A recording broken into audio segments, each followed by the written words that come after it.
G'day viewers, in today's video I'm going to do two experiments. The first one, I want to show you part of EWASTE Ben's video, because he is not really accurate in his information. Normally this video wouldn't have bothered me since it's 2 years old and we do learn over time. But I have recently been on the phone with him many times in text and phone call and advised him that there is a discrepancy in what he believes, but he still continues to give his belief, which is not true. I don't want to say he's lying, he just doesn't believe me. He thinks he knows and he goes with that, which is fine, but people are getting the wrong information, and I want to show you guys, and I'm going to do a practical test to prove it. Okay, so what he's done here is he's got a whole pile of IC chips, BGA chips, all kinds of things, EEPROMs, and he's basically showing what he thinks is worth the most. Now, if you'll notice, we're only interested in these three. Okay, so there's the gold corner BGAs with the copper tops, the gold corner BGAs without the copper tops, and on the right he's got RAM BGAs. He's worked it from least to most amount of gold. Now he believes RAM BGA has more gold than gold corner BGAs, and that is not true. Maybe if you're working on the principle of buying the e-waste, and when you buy gold corner BGAs like that, you're getting the fiber underneath, which is completely useless, then maybe there's a point, because you're buying here something that's useless underneath the epoxy, whereas here it's all good for refining as it is. Okay, so maybe on that point, but overall I would say, my opinion is that sorting these, taking the fiber off, is no different to sorting other things, like removing the steel parts of pins where they've got gold on some part, steel on the other. You would remove the steel because it's useless. And there's other things I just can't think of, like this thing down here. You would take the copper top off it before you process it, you know. These things here, you would take the fiber off, and so on. So my principle, and what I'm going to prove, what I'm going to work on today, is removing the epoxy and then basing the gold quantity from the gold corner BGA's epoxy compared to RAM BGA. That's where I believe the gold corner BGAs will come out in front. So I'm not talking about buying from people and paying for something that's no good. I'm talking about processing the epoxy on the gold corner BGAs to processing RAM BGAs. So what I've got here is a mixture of different sizes of gold corner BGAs that have had the fibers removed. These ones have got no copper tops. There's a few little pieces there I couldn't match up, but these ones are all in their size piles. And I've got some here that do have copper tops, and that's a separate experiment which I'll explain in a minute. There's also two here that have not had their fibers removed, so that I can show you how to do it if you don't already know, and then to explain something about the fiber, which EWASTE Ben also has wrong information. I've also got a container of RAM BGAs. There's a couple of larger, this belongs over here.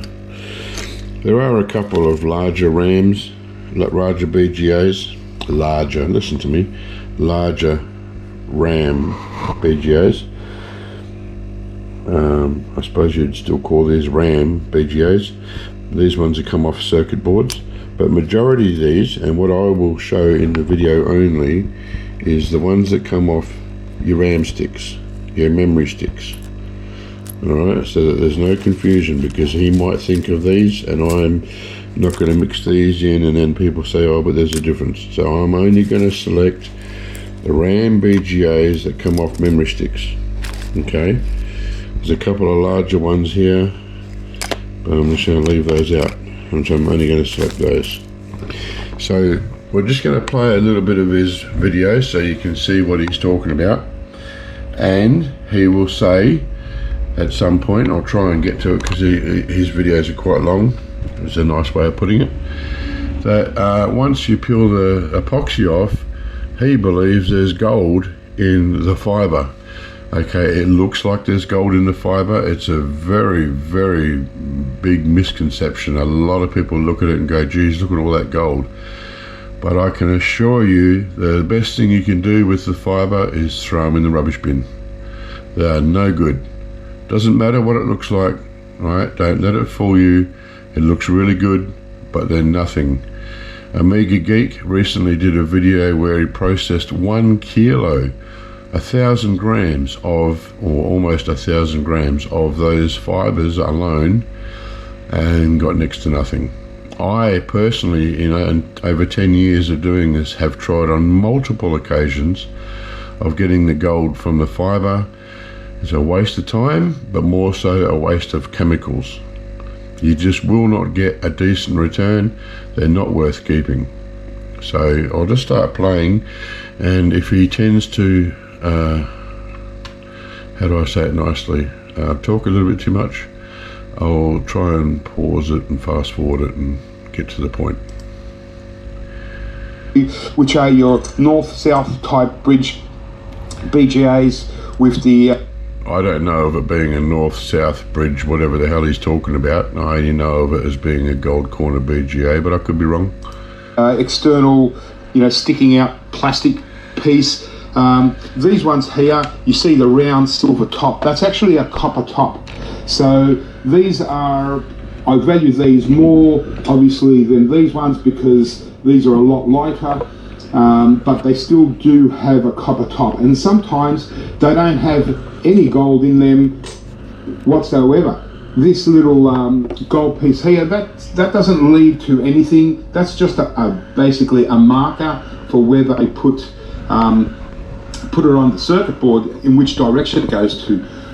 If you take this part off, you'll find that it doesn't lead to anything else. But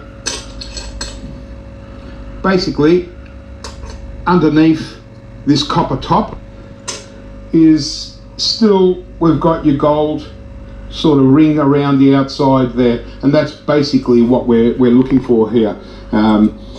It's a load of bull. That is not worth keeping. You can try it all you like. If you don't believe me, many people who have tried will tell you that is a waste of time.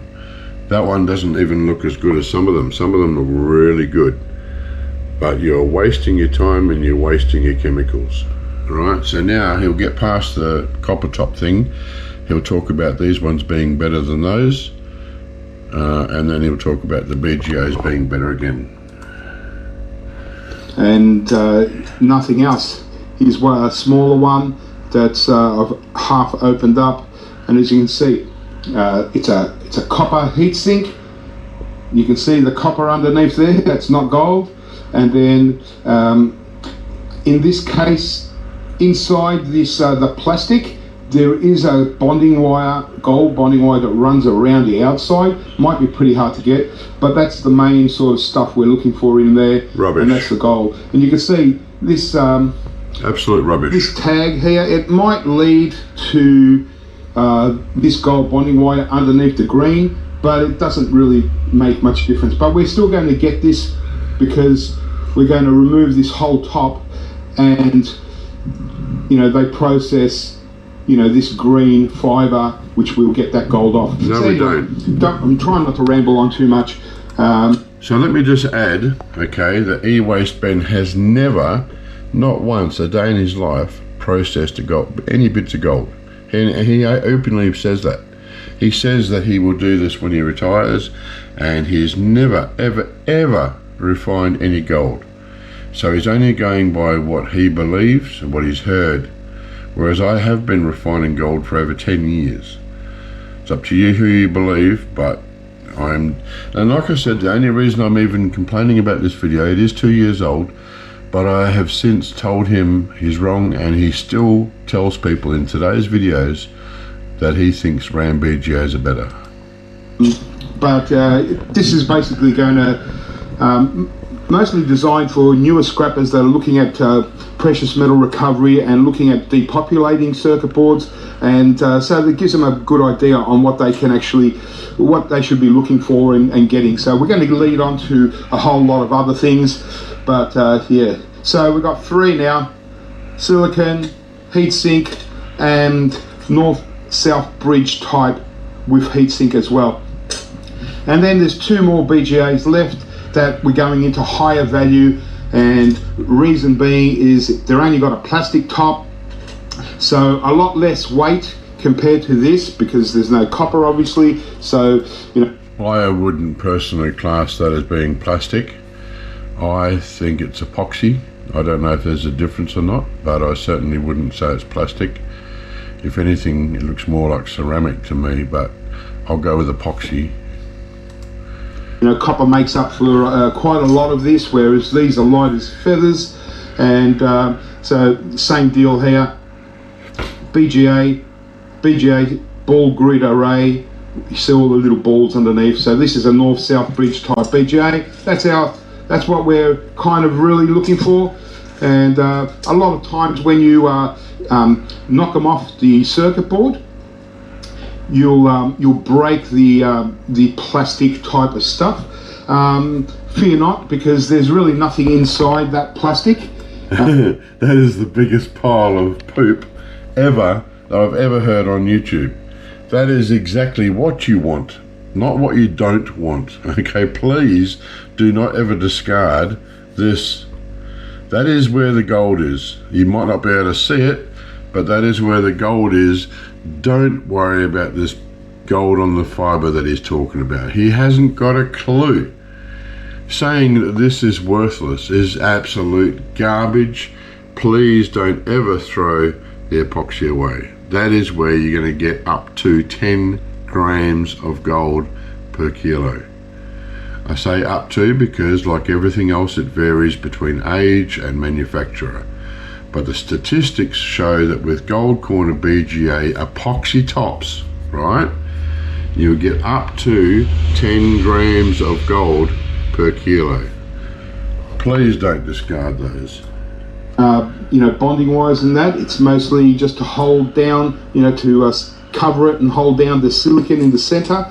So if I pull this, what a load of garbage, apart, and as you can see, it's a much nicer piece of gold than on these ones as well. So that's why these are so much higher, less weight, and very good for gold recovery. You can see the outer rings. That's what I was talking about, how these look impressive. Okay, I can't dispute that. I know it looks really, really good, but it's garbage. Throw the fibers in the bin. You can keep them if you like and process 5 or 10 kilos of them, which is an insane amount of fibers, and you might get something decent, or sell them to somebody who I wouldn't personally do that. It's not fair to them. It's just the epoxies that you want. And also in the center, we've also got some nice little bits of gold there. So that's what we're looking for them. So don't worry if you're depopulating boards off, chips off a circuit board, and this stuff breaks very easily. Don't worry about that. That's what you really want. No. If you're going to do your own gold recovery, you might as well, you know, continue on with the process and remove all of these plastic tops and just leave your chips like that. Don't. Just a green fiber circuit board. Please don't do that. Please, I beg of you, do not just throw the epoxy away and keep the fiber. Don't do it, please. Still a lot to clean up. You know, you want to put it in some solution to get rid of all the little ball grid arrays and the little solder kind of things, the little sticky stuff on there. But there you go. That's what we're getting. And then finally, in the BGAs, we've got your very similar to this kind of stuff. The only thing is, where this has got the outer plastic sticking out, these are just very clean, and there's no outer plastic, so they're a little bit higher value because there's less rubbish. But yeah, the whole thing is plastic. Usually the best things are in this category are the RAM memory BGAs. So you can see they're tiny little BGA chips, and I'll just, so here's a RAM stick. It's already had the gold fingers removed. Oh. But you can see the little BGA chips on there. So these are a higher grade simply because they've got no rubbish on them, no excess rubbish like these ones with a lot of green excess rubbish, and yeah, so mostly off RAM, but they come off pretty much everything. Slot cards, circuit boards, pretty much a lot of circuit boards, and modem boards, telecom boards, server boards, all kinds of things. You'll find these tiny little BGAs, and so they're what I value at the highest. So there's pretty much our 5 categories of BGAs. Then right, so we're not going to worry about the rest of it because that's not important. He does talk about how there's all different sizes, but you heard him say the most important was the RAM BGAs, so that's what we're going with. I just cannot believe the thought of throwing away the epoxy and keeping the fibre is insane. Anyway, I'm not going to go on about that anymore. It's up to you what you believe. I'm going to separate these two so that you can see. I apologise if I haven't been keeping the camera still because I have a shoulder injury. It's playing up again and it's making it hard for me to hold the camera still. I'm going to try and set this tripod in a position where it will show what I'm doing. Not sure how it's going to work. It's only a tiny little tripod, and I don't think it's going to work very well. Alright, there we go. Cool. So sometimes these fibres and the epoxy separate quite easily, sometimes not. I don't know how well the lighting is working, so I'll put the kitchen light on, see if it's going to make a difference.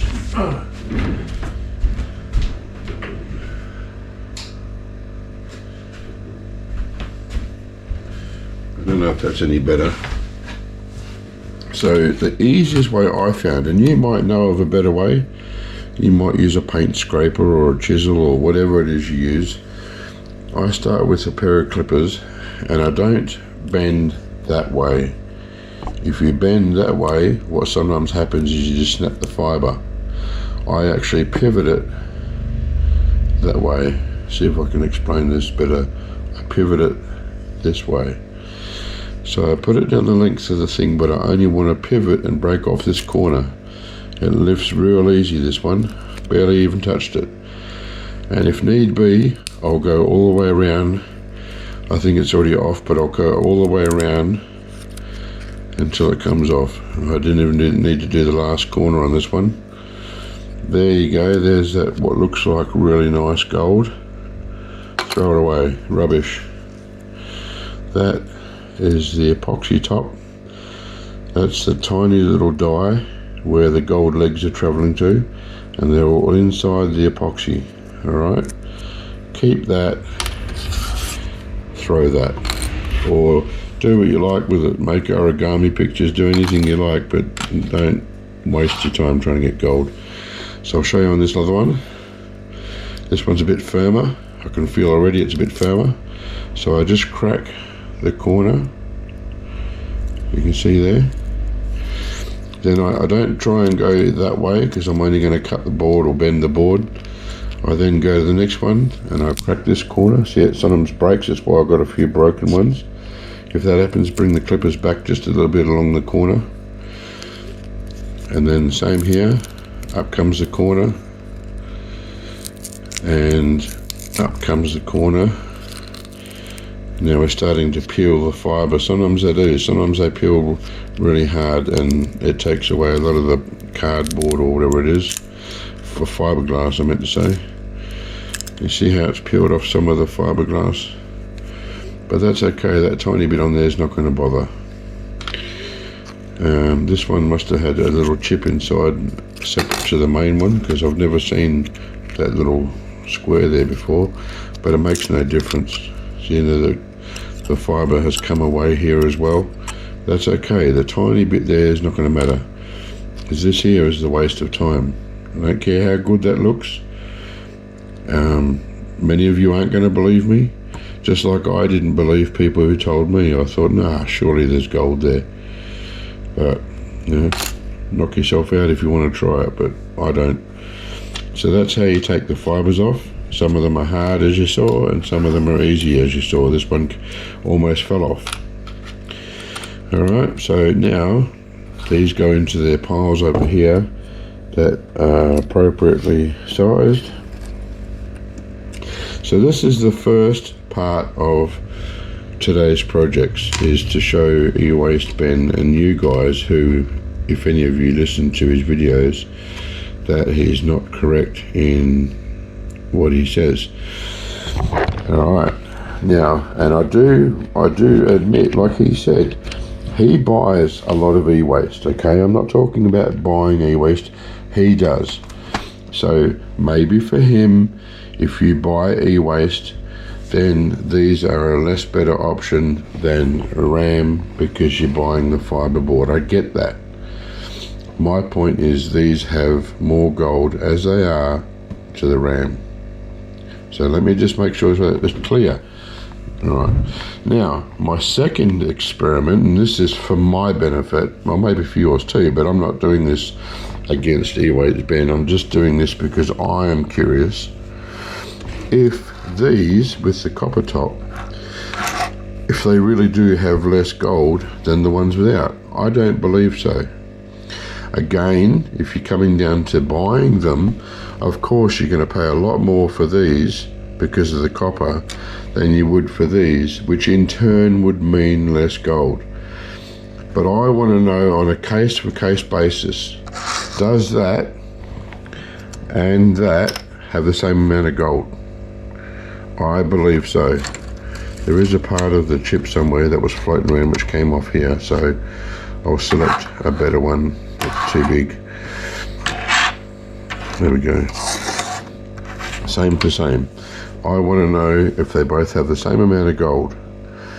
And I think just because there's a bit of copper on top means nothing. I think there's still going to be the same amount of gold, but that's what I want to find out. It looks like just a circular piece of gold, copper, but if you look at it, this one here, you can see the copper goes right to the very edges. Alright, and you can see there where the epoxy started breaking away, and you can see the edge of the copper. It might not look like copper, but it is, it's tin. Alright, so I've got extras left over here with the copper tops that I don't have the same size here. And I don't really want to continue saying, oh, I'll put that one plus this one, it's probably going to be the same. I want to be as accurate as I can. I know I've done it with that one, but that's just one. So these ones here I'm going to put aside. So I've got 2 piles the same, 2 piles the same, 2 piles the same. Now, they can carefully go aside. I'm not going to wipe them across because then I'll knock them all over. And I want to keep the copper top separate, so they can go over there.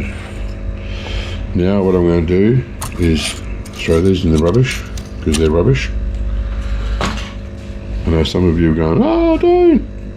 And now I'm going to get my scales out and I'm going to weigh up what gold corner Bgas I have left. See what I come to. I've got my scales on, just going to check to make sure that they're calibrated, something I don't often do and I should. It should be 50 grams, yep. I'm going to put my little container on here. and tear it. No, it's changing the thing. Grams, tear it. Okay. Now I'll continue to put all these in there. Let me just use 2 hands and wipe them off the table into the container, it'll be quicker. Okay, so we're starting with 83.85 grams. Now I'm going to try and find as close as I possibly can to 83.85 grams of RAM BGAs. I'll be back in a minute. Okay, it took a bit of tweaking because some of these are small, some of the big. Depends on the RAM sticks they come off. But I've got 83.86. It's tripping between 5 and 6. So it's almost gram for gram. And that's it's not even that, it's 0.10 of a gram or 0.100th of a gram or whatever it is. So I'd say that's spot on. The other one's 83.85, this is 83.86. Now, let's go burn these, start processing. Coated. Alright. So this will all come away after they've been burnt. Don't bother trying to separate them now. It's too difficult. So much easier once they're burnt. When you crush them, everything will be separated nicely. And I'll show you that when the time comes. So what I'm going to do is I'm going to pick out, now that I've mixed all these up and knocked them all over, because I did have them all sorted, is I'm going to find size for size, like for like. So those two there,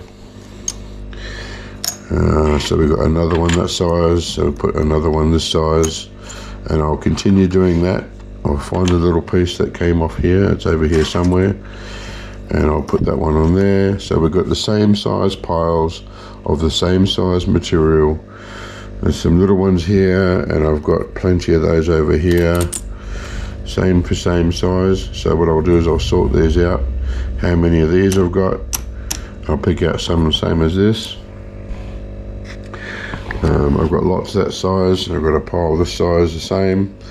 The only thing I don't have is one the same size as that. So what I'll do is I'll get my biggest one, which is not even quite the same size, and then probably throw in one of these rectangle ones, because if you think about cutting that rectangle piece up the middle, one rectangle piece would go along there and the other piece would go down here. I think that would be close enough to same for same size. So I'll put that on there. That's that one sorted. I want to make this as even as possible for my own benefit, so that I know I've done the best job I can in trying to work out this. There's that piece that came off. That goes on this corner here. And so I'll carry on doing that. I'll get it all sorted. I'll show you that it's all in the same piles, and then we'll get to processing them. So I'm going to be burning these separately. I'm going to burn these ones in a tin. I'm going to burn these in a separate tin, and then as far as the e-waste bin thing goes, I'm going to separate some of these. The same. So with these we're going to go by weight. With these we're not. So once I've finished sorting out same for same with these, whatever's left over in my BGAs, gold corner BGAs, after I've sorted all that out, right, whatever's left over, I'm going to weigh, and then whatever the weight comes to, I'm going to use that same weight in RAM BGAs, so that we can say pound for pound which has more gold, a RAM BGA or a gold corner BGA. Does that make sense? I hope so. So let me get to sorting all this out, and I hope I'm making this as clear as I possibly can.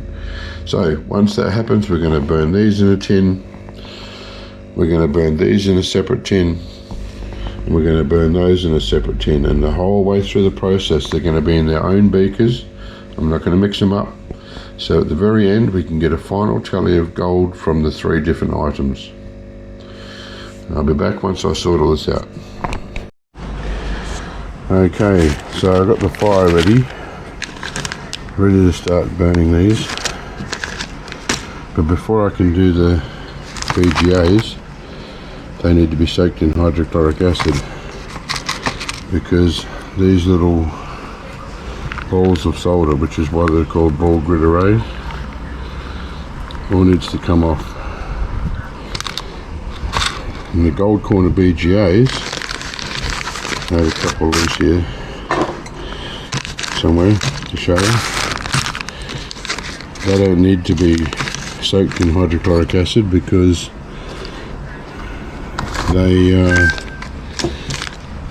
they were stuck to the fibre, and it was the fibre that had the solder. So with the gold corner BGAs, they don't need it. But these BGAs have got the balls of solder on them.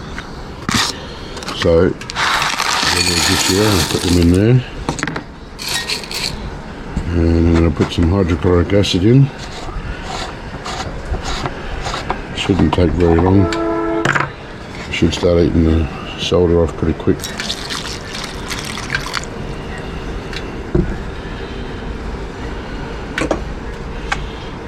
I'll just give that a bit of a stir, make sure that they're all under the hydrochloric acid, and then they can be rinsed off, and then I can burn them. So I'll burn the others first. I've got a nice small tin here, just big enough for these to go in these two pouches one at a time, so I can keep them all all separate. I'll do one batch at a time. When they're burnt, I'll put them in the dolly pot so I can crush them, and then put another batch in this little tin, and then same thing. Once that's done, I'll tip what's in the dolly pot out once it's been crushed into a beaker of its own, and whatever's burning in here will go back into the dolly pot to be crushed, get another batch started, and so on. So I'll eventually end up with each batch in a separate beaker. So now I'm just going to let this sit. Hydrochloric acid doesn't hurt your finger. I used to clean brickwork and glass work for a cleaner, and we had to use hydrochloric acid, and I had it on my hands all the time. As long as you rinse it off, and I'm going to rinse it off now, it shouldn't be a problem for those who are going to complain.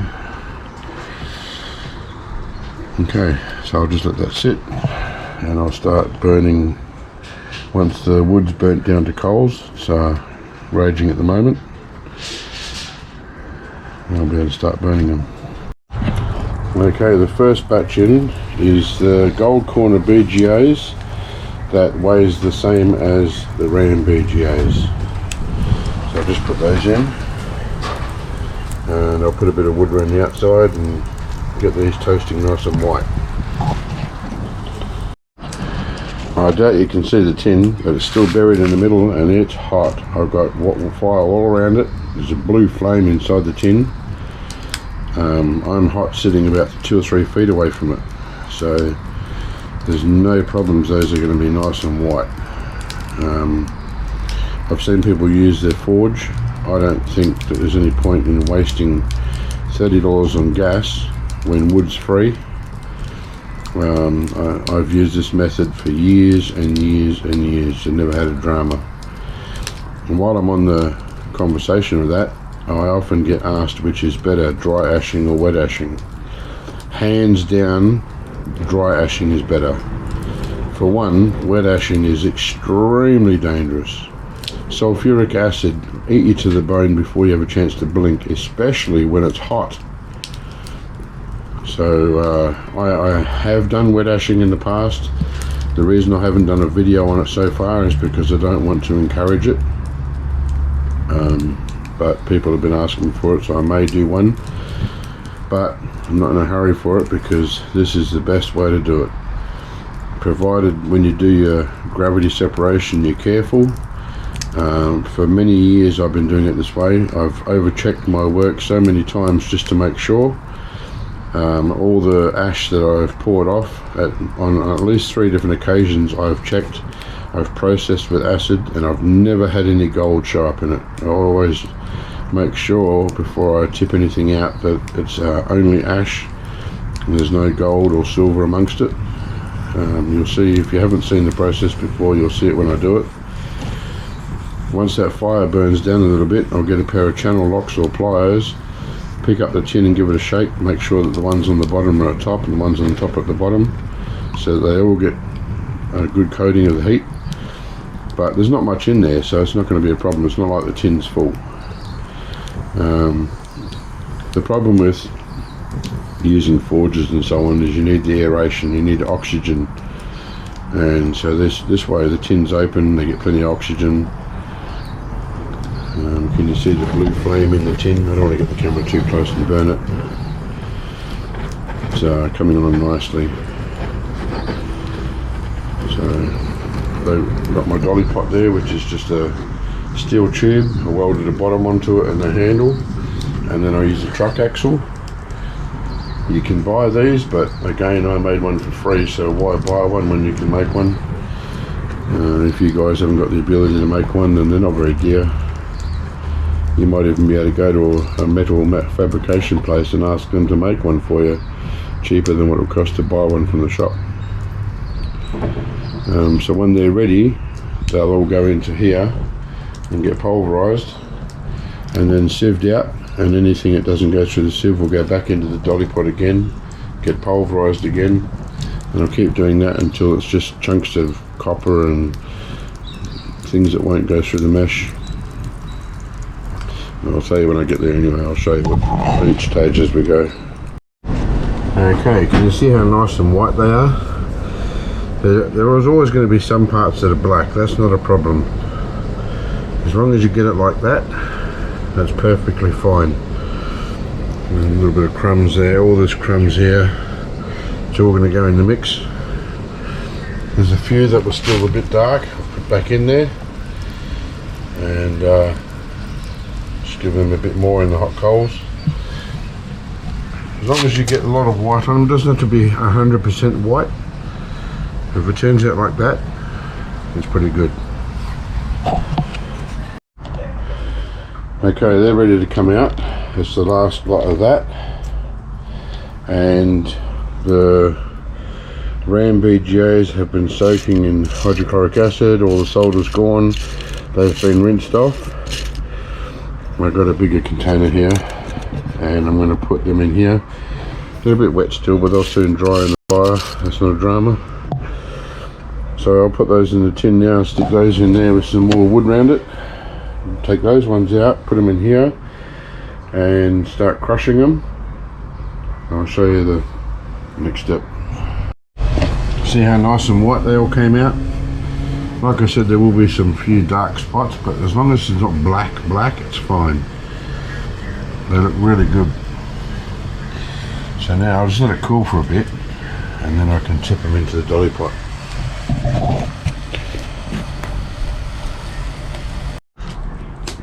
Okay, I've showed all this in my videos before, but for those who haven't seen it, I'll go through it all again. So I've tipped them into here. Now it's just a matter of pulverizing them. Swirl it around and make sure I get it right to the edges, away from the middle, and then I can come up and down the edges.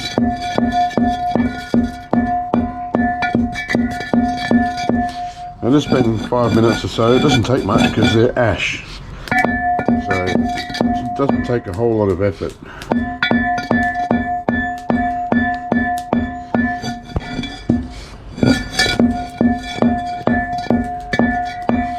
And then I whack the bar, make sure there's nothing on the bar, because I don't want to lose any gold.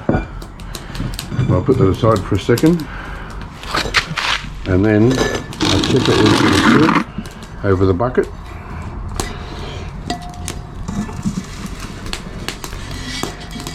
And I get my bar, give it a bang, make sure it all comes out. I can still hear clumps coming out.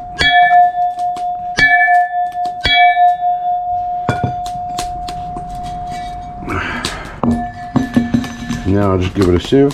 There's bits of rust in there from the bar because the The tube was in the rain, so that's not a problem. That'll get consumed by the nitric acid. I should have painted it after I used it last, but I didn't. It's pretty hard to get paint down inside it unless I use a paintbrush or something, and then I risk having paint in my system anyway, and I'd rather not do that. So just deal with a little bit of rust every time I use it. There's a big piece of rust here. This is clearly not a BGA, it's too big. I'll pick out all the larger pieces of rust. I should have done a practice run first with IC chips or something. Clearly these aren't BGAs, they're not even the right shape, colour, size. But that's okay, just get some of it out. Save a little bit of nitric acid. Most of that's gone through into a powder. Just in case there's any that's not broken up, even with the rust, I'll put this back in the dolly pot, give it one more small smash up.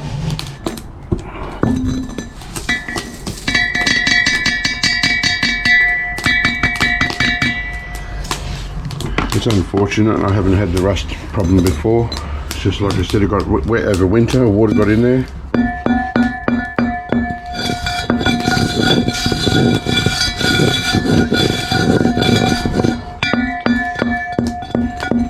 It's not going to affect the outcome any, it just means I'll use a bit more nitric acid, that's all.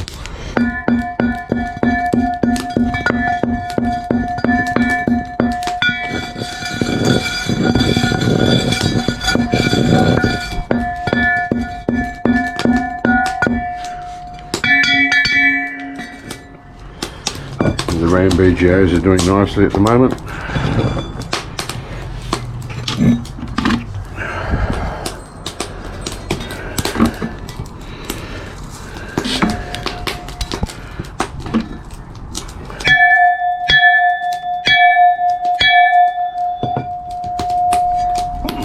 Anything that doesn't go through now, it's getting dark, I don't know if you can see this, but it's a very fine powder. Anything that doesn't go through now, I'll just tip in there anyway,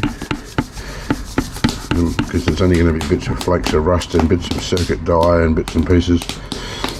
There wouldn't be any chunks of actual epoxy, and that's ready to go. So now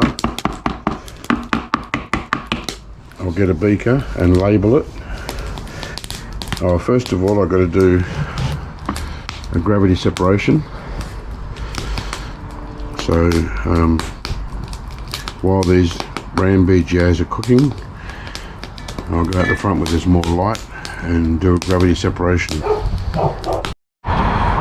Okay, I'm hoping you can see that. It's all dust and bits of broken up circuit die. So now what I do is just gently put some water in there until it gets started. It will be a little bit hydrophobic. I put it on shower first.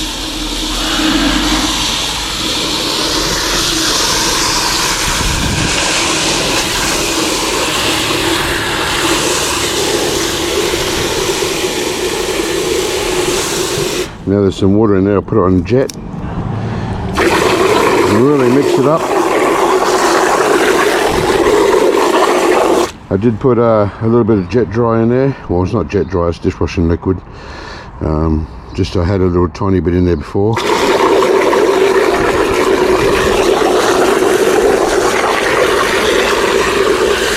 That's why the bucket was wet and all the ash stuck to it. And by putting the jet on like this, it forces all the material around and makes sure it all gets mixed up.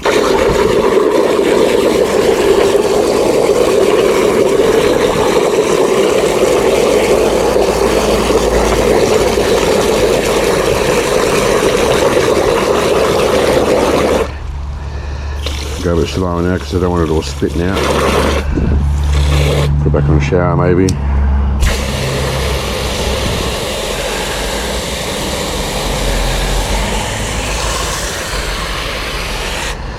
Now just give it a minute to sit, and anything that's heavy, namely gold, silver, whatever, would all settle to the bottom. Doesn't take very long. And then I tip it into this bucket, but not the whole way. I only want to tip just over half of it in, because I want to leave all the heavy sediment. I want to leave all the heavy sediment down the bottom.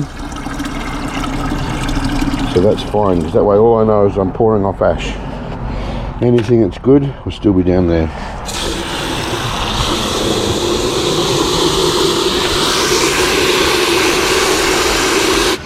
Put it back on jet, give it another mix.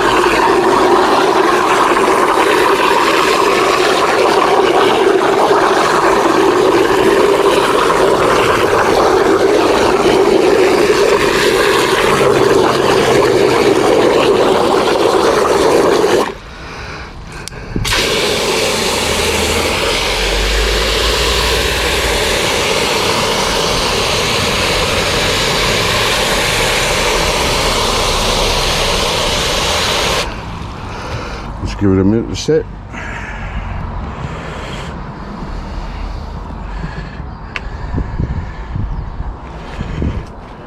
And then again, so I'm trying to get my arm out of the way, just pour off just over half. And now all that's coming out is ash.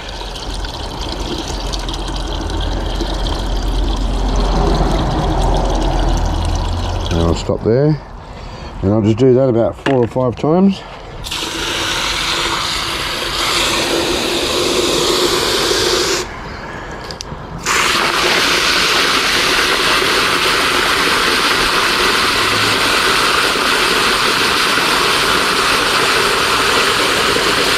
It's actually starting to rain, so I can't be out here too long.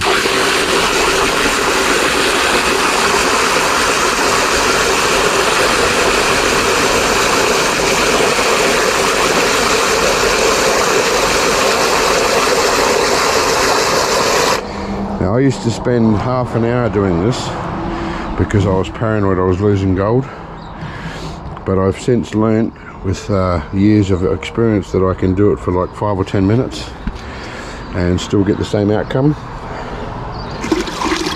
I can see what's pouring over, and it's just dirty water. There's nothing, no solids coming over. And you basically want to do it until it's clean water. There's a little bit of solids down there, I don't know if you can see that. So all the heavies are still there. And this is just a little bit slightly dirty water. So I do it until there's clean water coming off. And that's all we need. Back in the shower.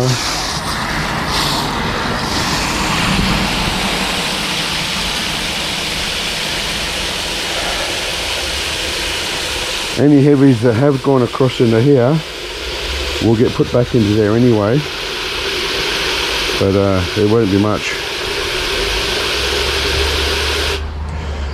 Give it another mix.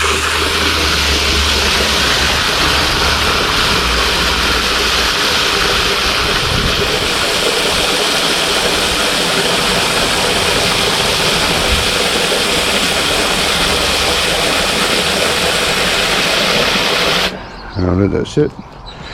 So I'm not going to film this for every batch, it's the same thing for each time.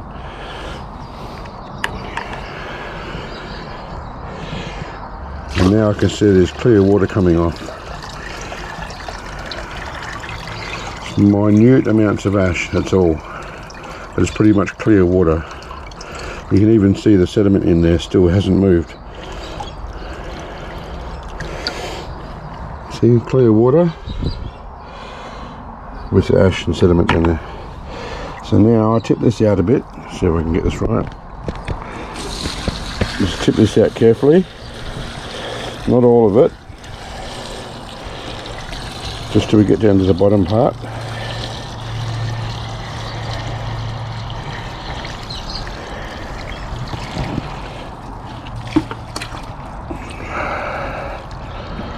And have a look and see what's in there in the way of solids.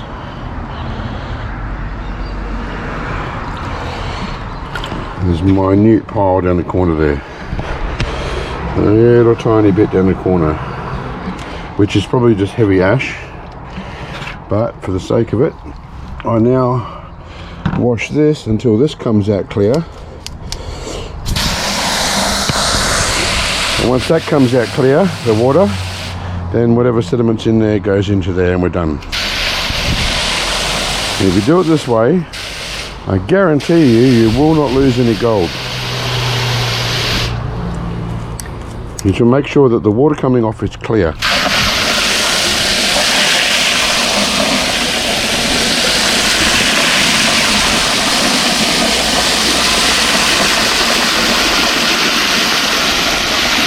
And because this is a much bigger bucket, there's a lot further for the heavies to come before they make it to the outside. So I always start with a small bucket, end with a big bucket, so that when it sits, the heavies are so much further down. As I pour the water off, there's no chance of losing gold.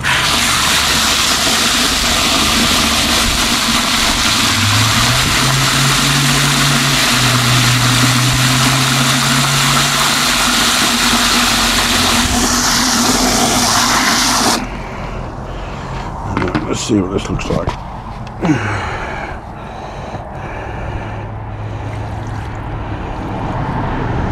You see, it's just slightly dirty water. Just fine particles of ash. If you know anything about prospecting, you'd know that water travels through a sluice box pretty fast and gold sits still. So pouring the liquid this slowly is not going to pour out gold. See the bits of ash that are just coming down the side here? It's just fine particles of ash. I'll give it another rinse.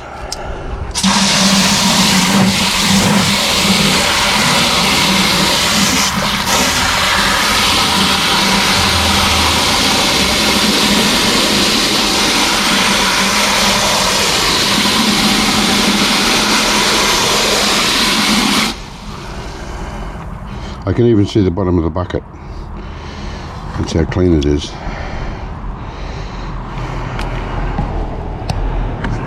It's just clean water coming off. The smallest minute particles of ash. So now I'm happy to return the rest of what's in there back into here. Sorry, I'm trying to get the camera in view while I'm doing this.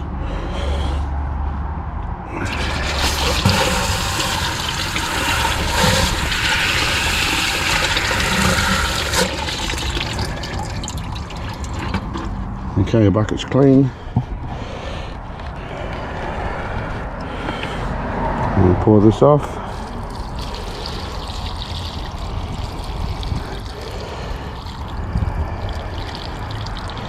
You can see all the heavy stays down the bottom. It's just a few more light particles of ash coming out and that's it. So now all that will go into a beaker and ready for processing. And I'll do the same thing each time for each batch. Okay, I've got all the sediment into a beaker and I've rinsed out the bucket thoroughly, make sure there's no dust or anything left behind in the bucket. Now I'm going to label it Gold Corner BGA.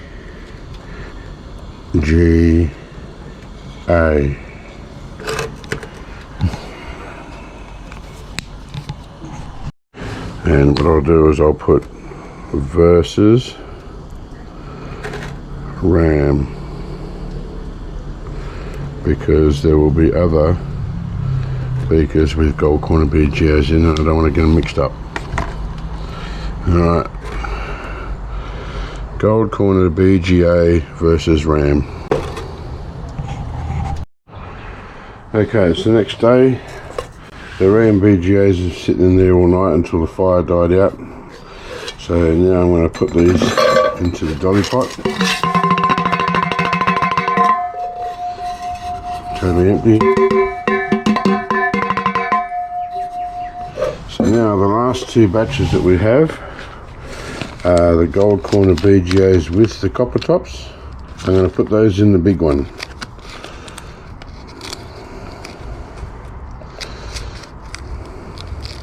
And these are only going to be small batches, as you can see, so it's not like we're going to get a lot of gold in each batch, but should be able to still be able to prove, we'll find out which one has the most. And this is the BGAs, gold corner BGAs without the copper tops. I'll put these in the small one. And get the fire going again. And while that's happening, I can be crushing these and go and do the separation and come back, and then these ones will hopefully be ready. So we're going to get that fire going. Alright, so I've done this gravity separation on the RAM BGA, and now it's time to put it into a beaker. Just make sure I get it all out of the bucket.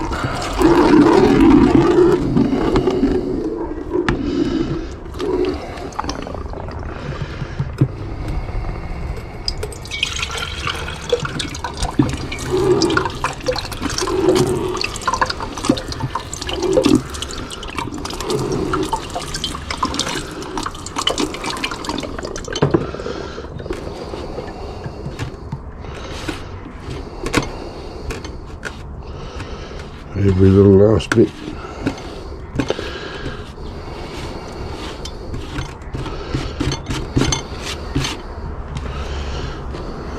Make sure I got it all.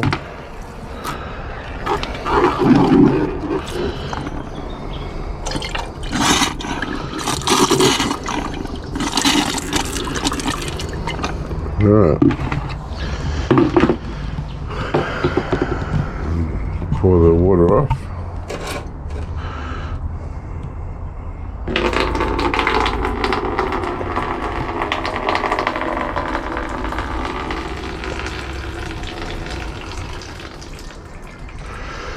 Oh good. Now, like this one, for RAM BGA,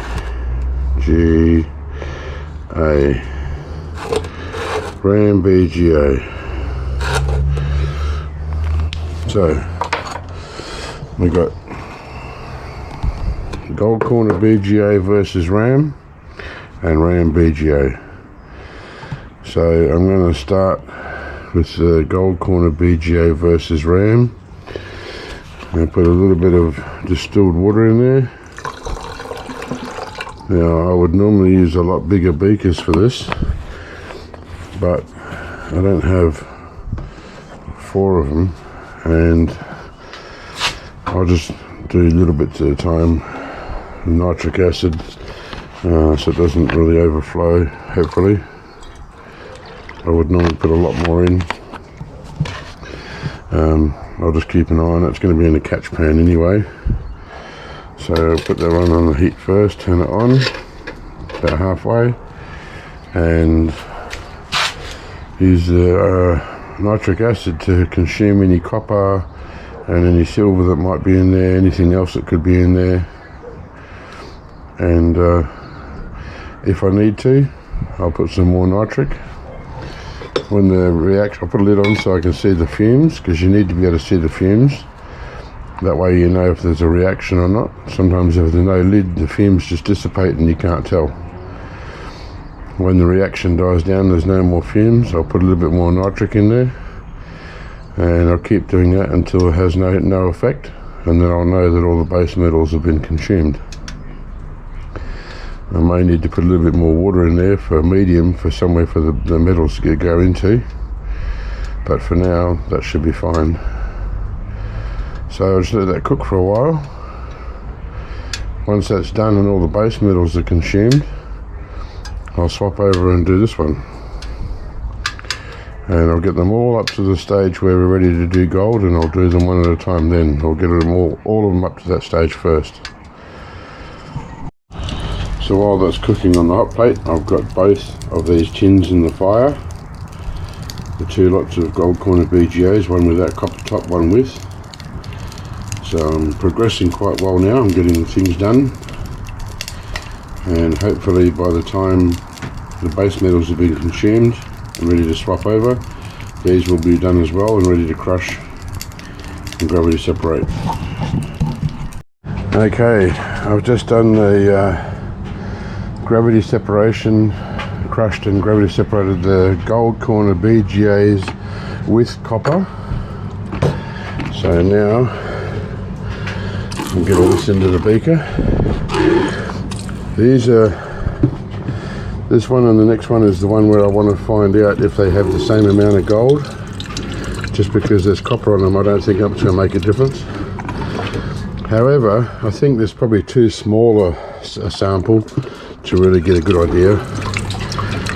I think I'm going to need to revisit this later on with about half a kilo of each at least. Okay, so that one there is ready to go. It's got water in there, just waiting for it to go on and put some nitric acid in. This one, I'll label it gold corner BGA with copper. And the last one will just be normal gold corner BGA. That's burnt, and I'm going to go and crush that now and do the separation of that. The gold corner BGAs versus RAM has been going for quite a while. There's still some fumes in there. I keep putting a little bit of nitric in as I go. I put a little bit in a few minutes ago. There's not a lot of reaction, but there's something, so I'll keep it going until I see no more fumes, and then I'll put a bit more, and so on until it stops reacting. Okay, finally they're all burnt and crushed. I couldn't find another beaker the same size as the other one, so I have to just stick with this one, which is the closest next size up.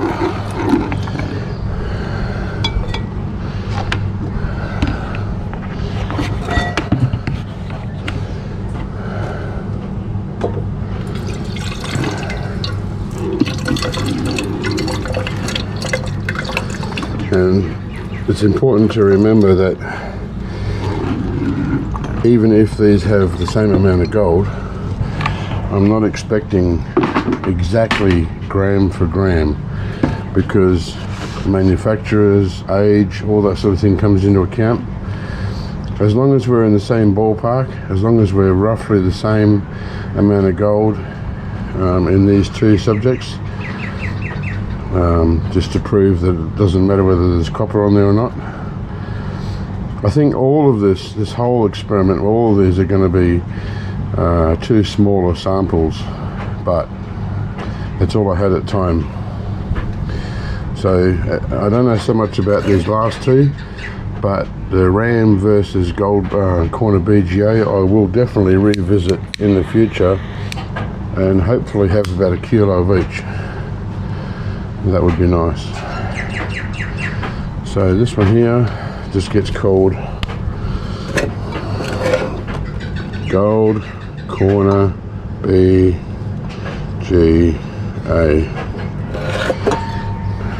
Alrighty. Now all I gotta do is wait for this to finish, and I'm not sitting here watching it all day. I'm doing other things. So what I'm doing is putting a fair bit of nitric in there, and there's a good chance that by the time it's finished there will be excess nitric.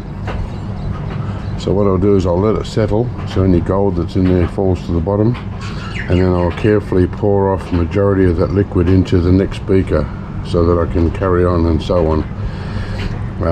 But then they will need to be rinsed thoroughly to remove any copper residue, silver residue and so on. I will actually pour that rinse water into a separate vessel, another beaker, and I'm going to combine in the end all of the acids, or the wash water and everything, before we go to gold. Combine it all into one beaker so I can test it for silver, and if there's any silver in there, remove the silver. But once we start doing aqua regia to dissolve the gold, I'm not going to combine them. Each one's going to have their own amount, and I'm going to drop the gold from each one to see what we get. I hope that makes sense. This is the copper that came out of the BGAs. So they have corners on them. It goes right to the very edge of the epoxy. All of them the same. So there's not a lot of weight there, but there's compared to the amount of BGAs that we started with, it's a fair bit, probably about half the weight of what they originally started.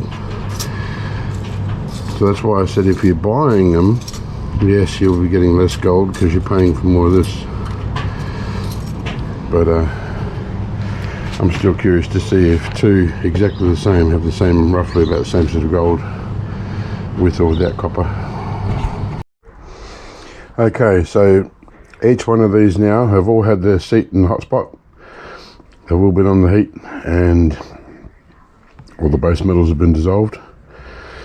Now I know that I said that I was going to transfer the solution from one to another to another to another. But then it occurred to me that someone could say, oh, maybe a bit of gold went across. I don't want anything to skew the results. So they've each had their own lot of nitric and distilled water.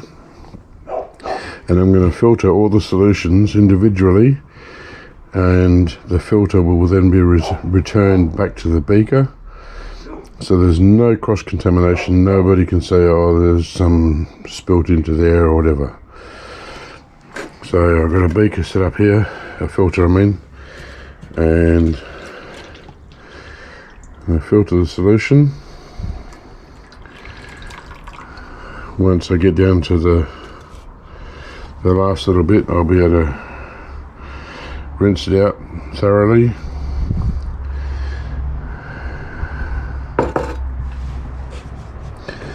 And that way they're all kept separate, nobody can say there's anything wrong.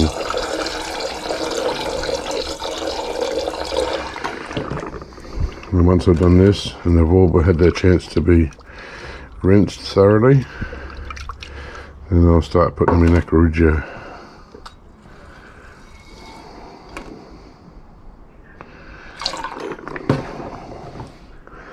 So it's going to take me a few moments to get through all these. I'll be back when they're all ready for aqua regia. Alrighty, so they're almost ready.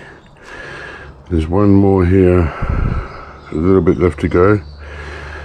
I had two filters in here because they both got choked up full of stuff, and so I've had to use this last one, and when that's finished I'll add that to this as well. So now they're all ready to go to aqua regia. I can start with these three, do this one last. I'll just do one at a time anyway.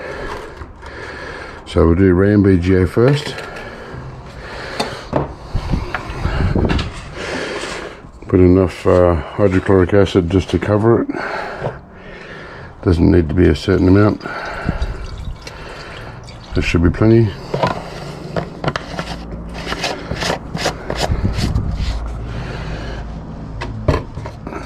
And a squirt of nitric, just a tiny bit. Because it's such a small sample, I don't expect there to be a whole lot of gold. So a little bit for now. You can always add more later.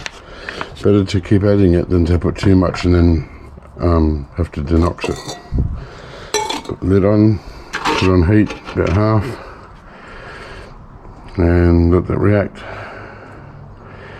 So we'll get them all up to the stage where there's no more reaction. Once this one's got no reaction, I'll take it off, put another one on, do that to each one of them. I will just keep getting them all up to the same stage. Once they've all dissolved the gold, then I'll filter them all and drop them all in sequence. The most important ones at this stage would be this one, Gold Corner BGA versus RAM, and this one is the RAM BGA. By the time that's done, this one will be ready to do. We'll do those other two last. Okay, so just wait now until this is ready. I'll be back when it's time to do the other one. So if you guys are ever watching the Indonesian channel, there's a few of them, and they make acrorygia and then they say wait an hour. Don't listen to them. I've never ever had a solution take an hour or less. This has been on for 2 days.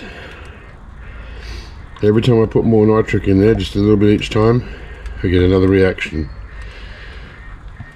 So, you know, they put way too much nitric in and then they have to denox it, which is a waste.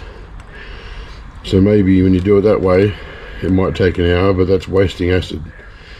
If you do it this way, the way you're supposed to do it, it takes a lot more than an hour. So all I can do now is just keep putting tiny bits in and let it take as long as it wants to take. There's no rush. Alright, so the RAM BGA is finally finished. There's no more reaction, so we'll swap it out for gold corner BGAs versus RAM.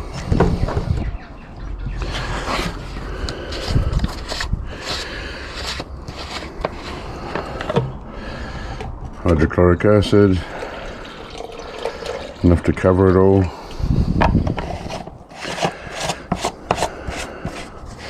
I can't believe how long those RAM BGAs took. It's been about 4 days. A squirt of nitric.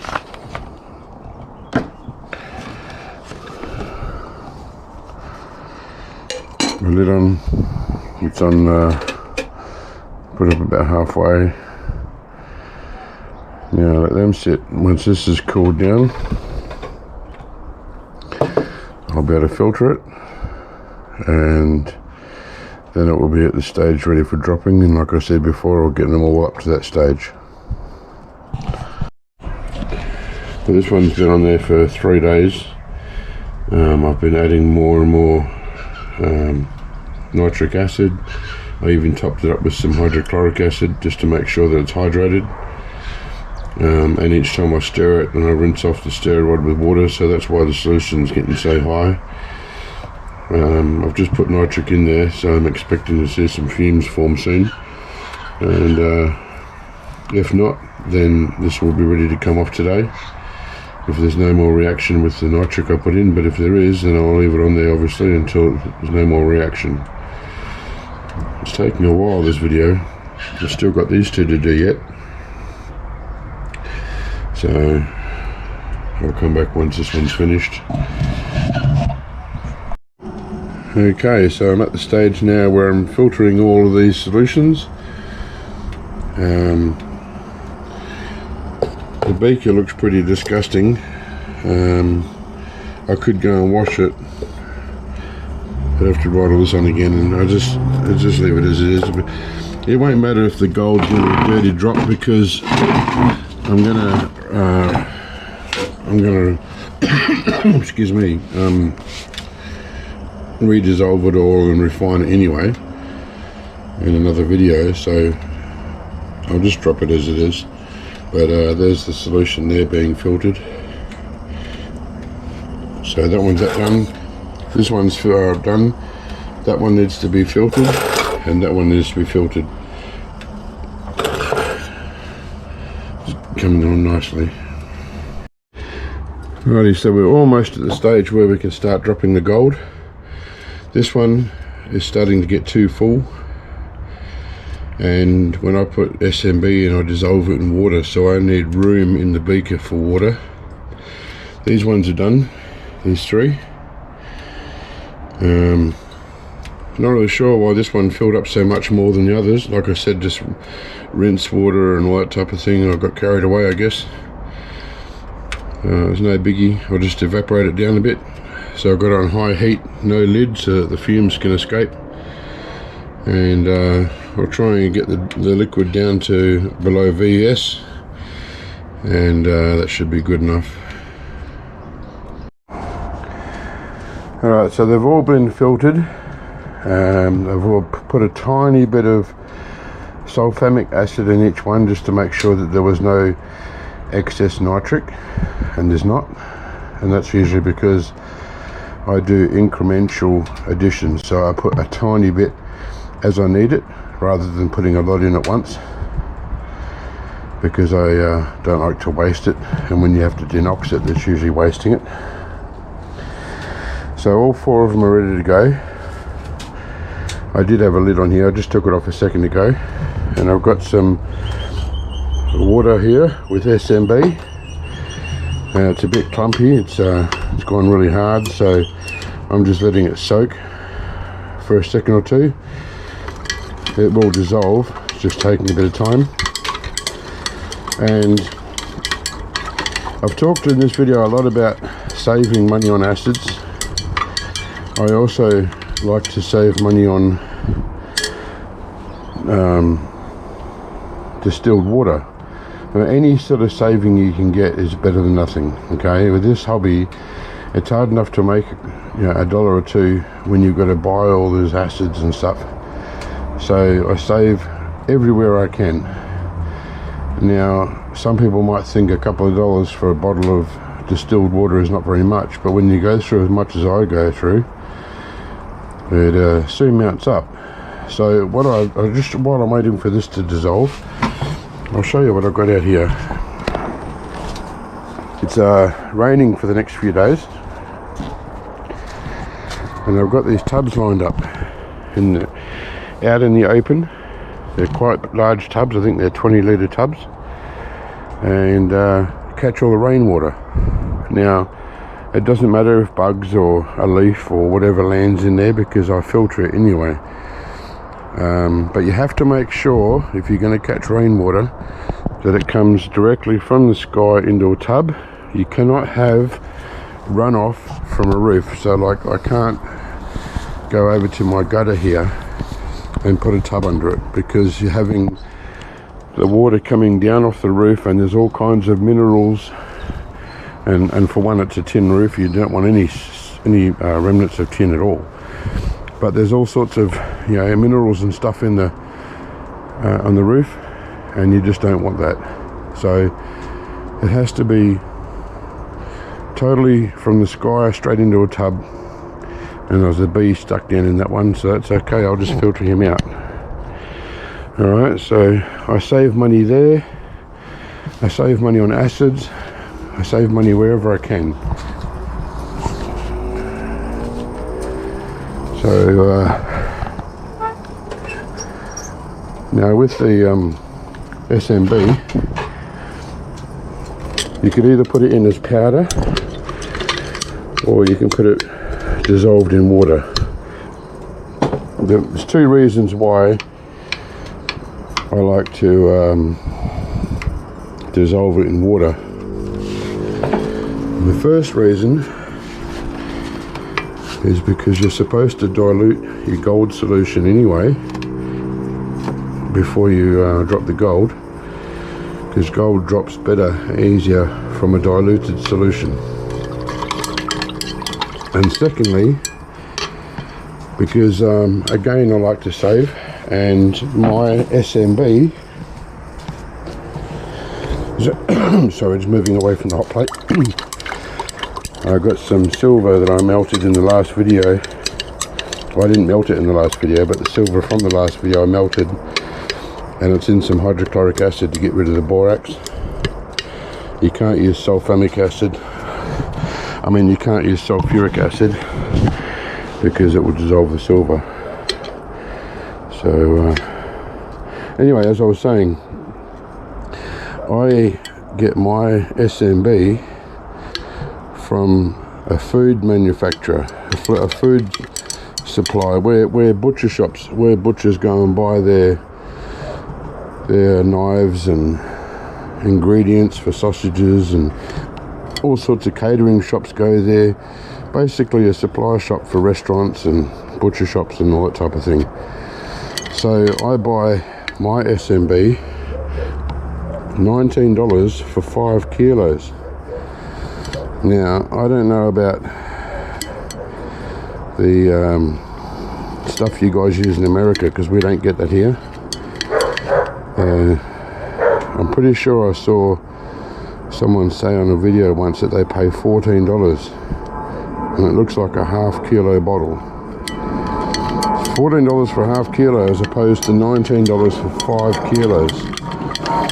Anyway, so the reason why I've got to use water is because with the food grade SMB, if I put it in as powder form,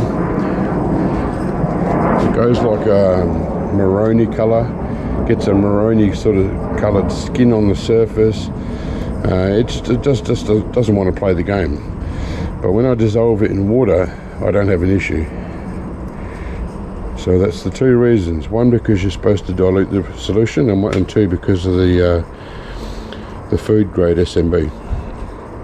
So those of you guys who are getting that stuff from Bonide, if it is $14, if I remember hearing correctly, then maybe you guys might want to look at getting food grade SMB. I looked at getting industrial grade SMB from my chemical supplier, and they wanted some ridiculous amount, $20 for a half kilo bottle or something. I forget exactly how much. It was nowhere near as cheap as what my food grade is. I couldn't believe it when I'm sure I heard someone on a video say $14 for that bottle of Bonide. I couldn't believe it. I thought that's ridiculous. How do you make a profit when you've got to pay things like that? So anyway, this is dissolved enough now. Those few chunks will dissolve in time. People have asked me, when I pour it in like this, instead of using spoonfuls of powder, how do I know when I've put enough in?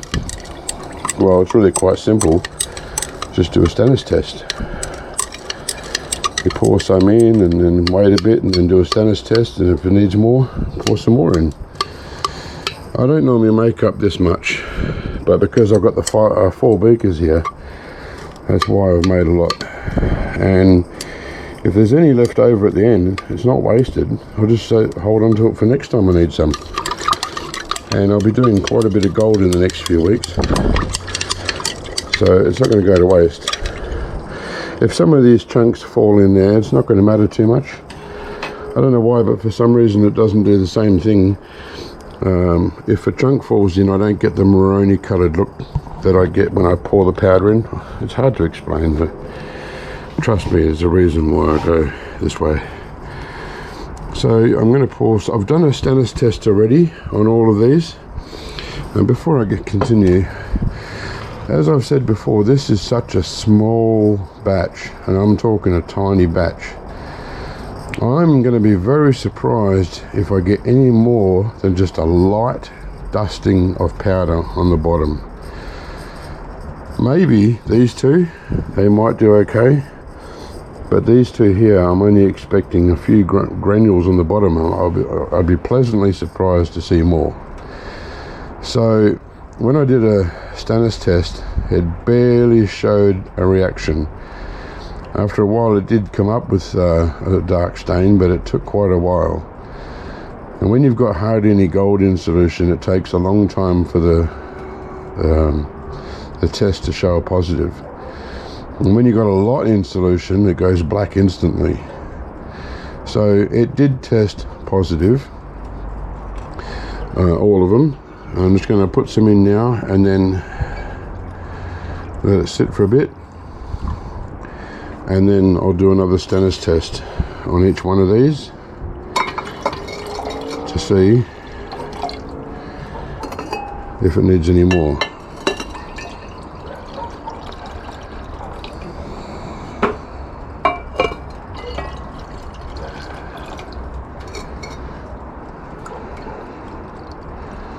There's a couple of chunks in the bottom.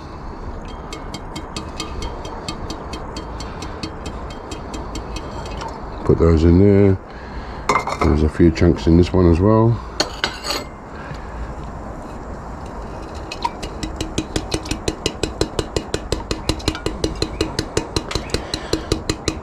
As you can see, none of it's gone to waste.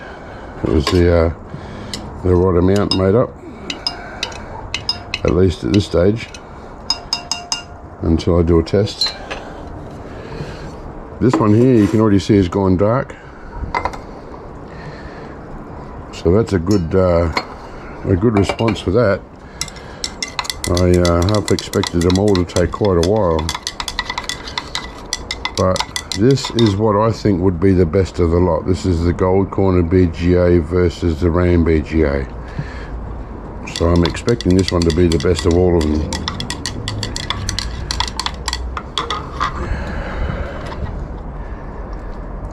Now I'll rinse this off so I don't favour any of the other ones by dipping it into there. I'm giving nobody any reason to say that any gold was carried from one to the other. This one's starting to go dark. Okay, so it's the next day.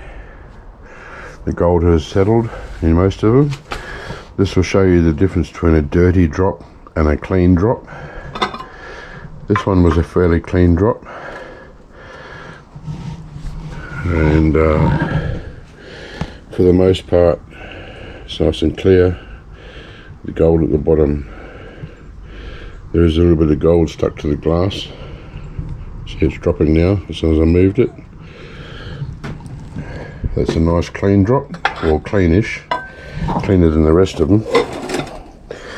This is a dirty drop. There's a heap of gold floating on top.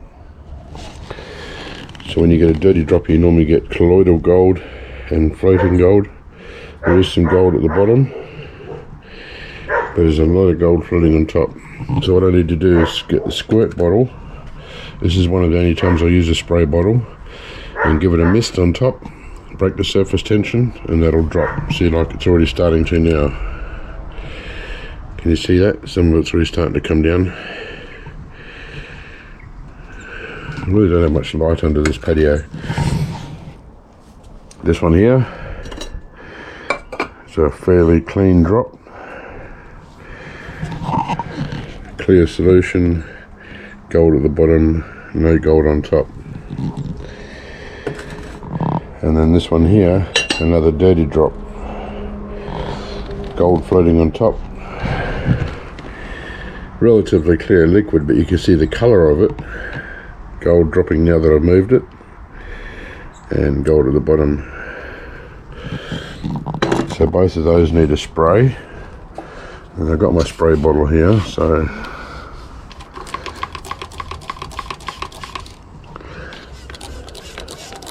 just a light mist on top is usually enough to get most of it, unless there's air trapped in it. And you can see now it's all starting to fall down, but a lot of it will stay on there. It's a problem with dirty drops.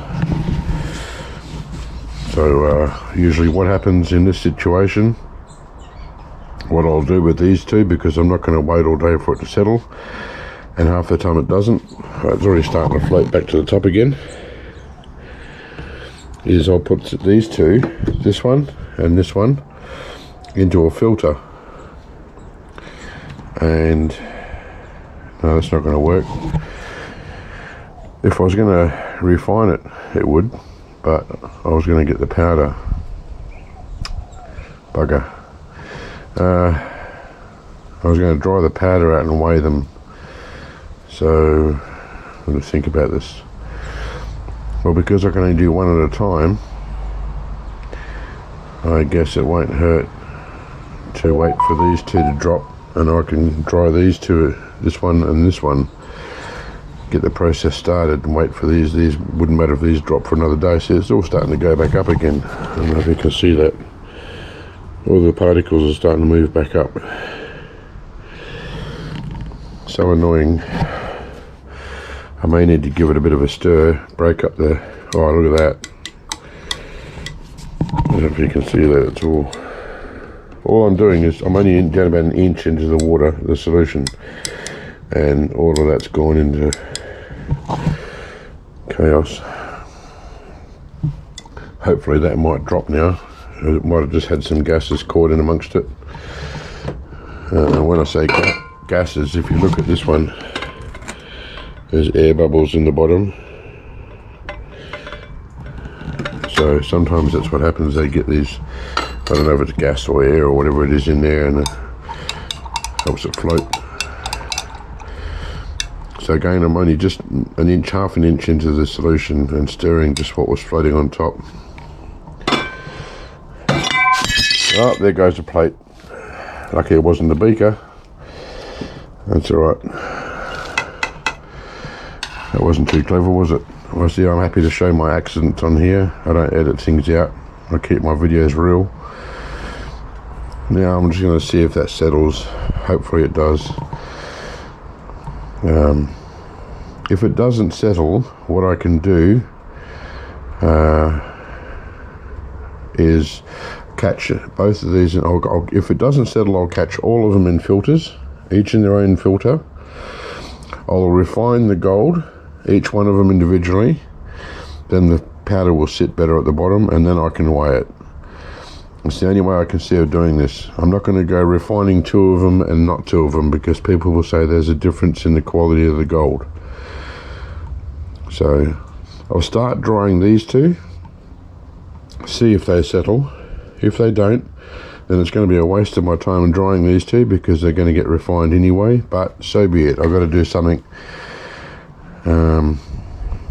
Alright, so that's what I'll do, is I'll start drying those 2.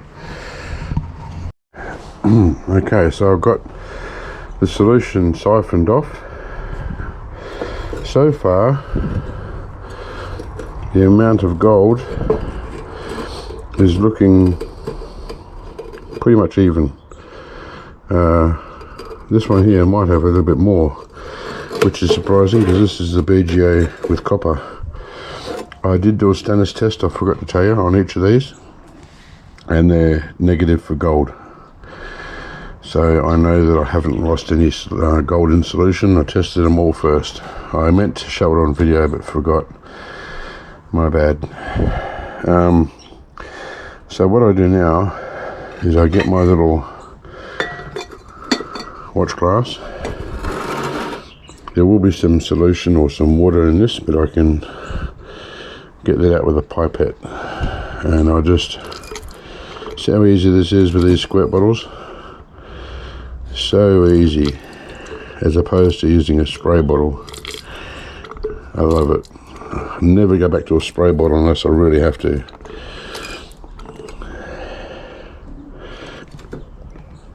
Right, so the beaker is totally clean, no gold left in there whatsoever.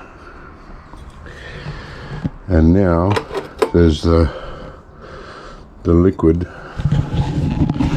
on top here. You can see it holds quite a bit of liquid.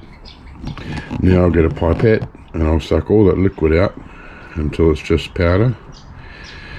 Then what I do, I'll get this empty beaker and I'll put some water in there, just a little bit, not much. I'll put it on the hot plate and put it on heat. It doesn't have to boil, just you want to get it hot, and the vapors, the heat comes up, and we'll get this glass really hot, and it slowly dries the gold. When it's going to be windy, which is not luckily so far, then what I do is I get a larger beaker like these ones, and I upend it over the top so that no wind is going to blow this gold out and I can't lose it. Luckily right now there's no wind.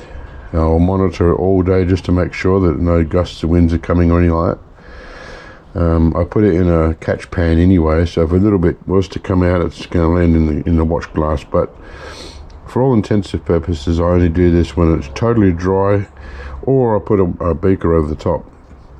The problem with putting a beaker over the top is that the steam comes out of this one, gets caught between this and the bigger one, and have some moisture in there, and I don't want the moisture. I'm trying to dry it, but it still works, just means a lot longer. Wherever possible, I'd rather have no beaker over the top, obviously, so that the vapors, the steam can go away, and you'll be surprised how fast it dries. Alright, so I'll find myself a pipette. I'll start sucking out that liquid and get some water into here and put it on the heat. I'll use my watch pan. First I have to get a bit of paper towel, some nitric on there, or maybe just a moist wet paper towel would work, and try and clean out the rest of this silver powder from a video that I was doing, which has already been posted. Clean this dish up, and then I can use it, because I don't want to lose any of that silver powder. So I'm going to do that first off camera. I'll get all this ready, and then when I'm coming back to dry it and I'm going to put it on heat and everything, I'll show you.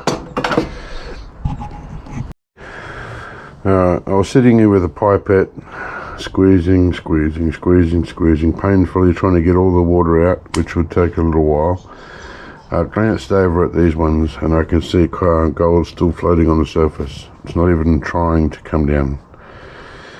So I'm just going to refine the lot, each in their own, of course, but I know there's no point in getting to the stage where these two are dried and then these two are going to need to be refined. So I'll refine them all, that way it's even. They've all been refined. This one can't contain copper and this one not, and I don't want anyone to come up with any sort of excuses. So I'm going to start refining them. Right, so I've got a larger beaker, hoping you can see that right, and nice new funnel inside, new filter I mean. I'm going to catch each powder in each filter and refine them one at a time.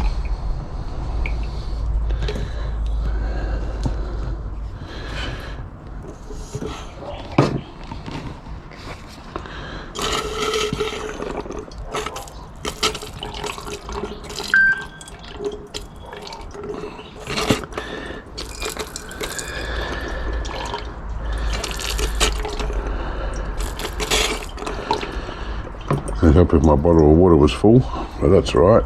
There's no gold left in there at all that I can see.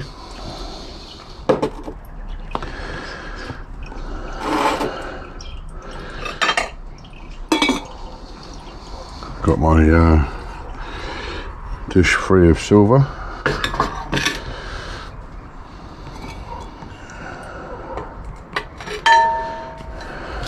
Once that water's drained through, which it almost has,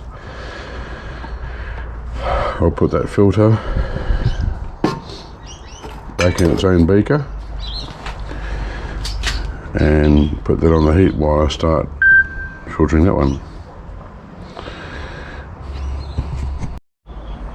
Okay, so that one's finished draining. I'll grab the filter and put it into here.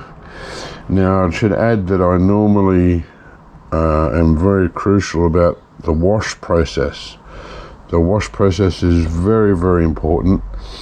There's no point in refining it if you're not going to wash it properly. However, in this case, because I need to catch the powder in a filter, it kind of makes it a bit hard.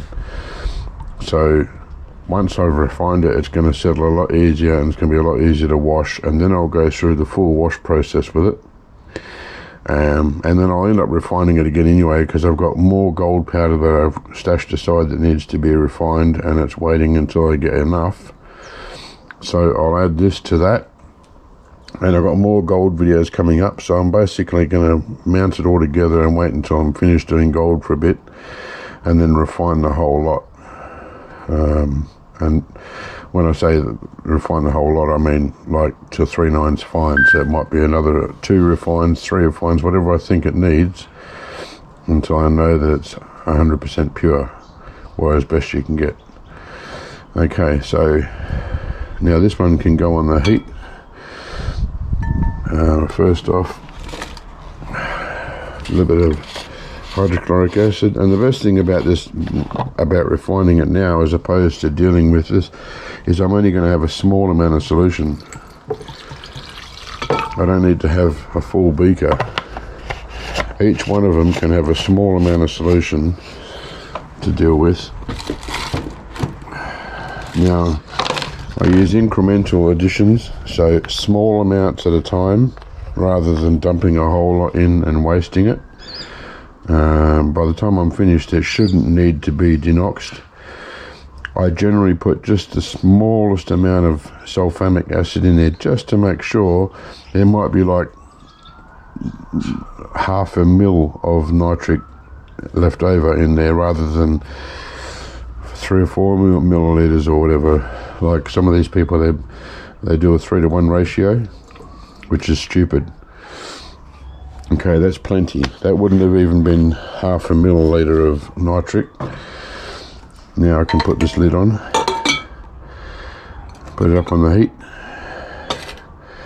and it doesn't need to boil, it's just a low heat, so about 1/3 of the dial here, and slowly let that dissolve. Now I can start draining this one and get this one up to the same point. I need to get some more water in my bottle. I better put a filter in there first, hey? Alright, I'll get all this sorted and have that dissolving, and I'll be back when it's time to dissolve this one. Given that there's only a tiny bit of powder in there, that took next to no time at all to dissolve. I barely even finished filtering this one, and that one was done. You can see we've got a nice yellow solution. There's no gold underneath in there, it's all gone.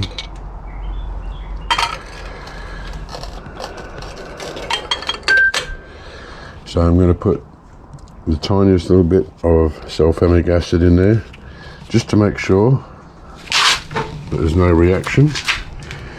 Don't know if you can see this very well. A few granules, that's all it needs.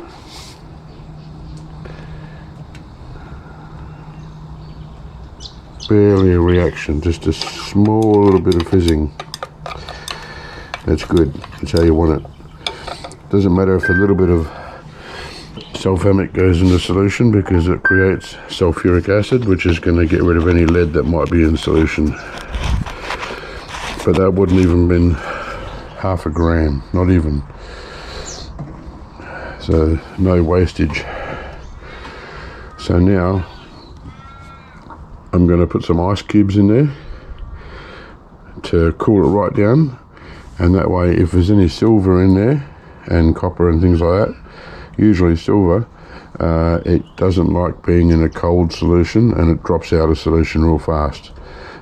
Then I'll filter it. I can't filter it because that's the whole problem we had in the first place. Well, I'm going to have to just put some ice in there to cool it down.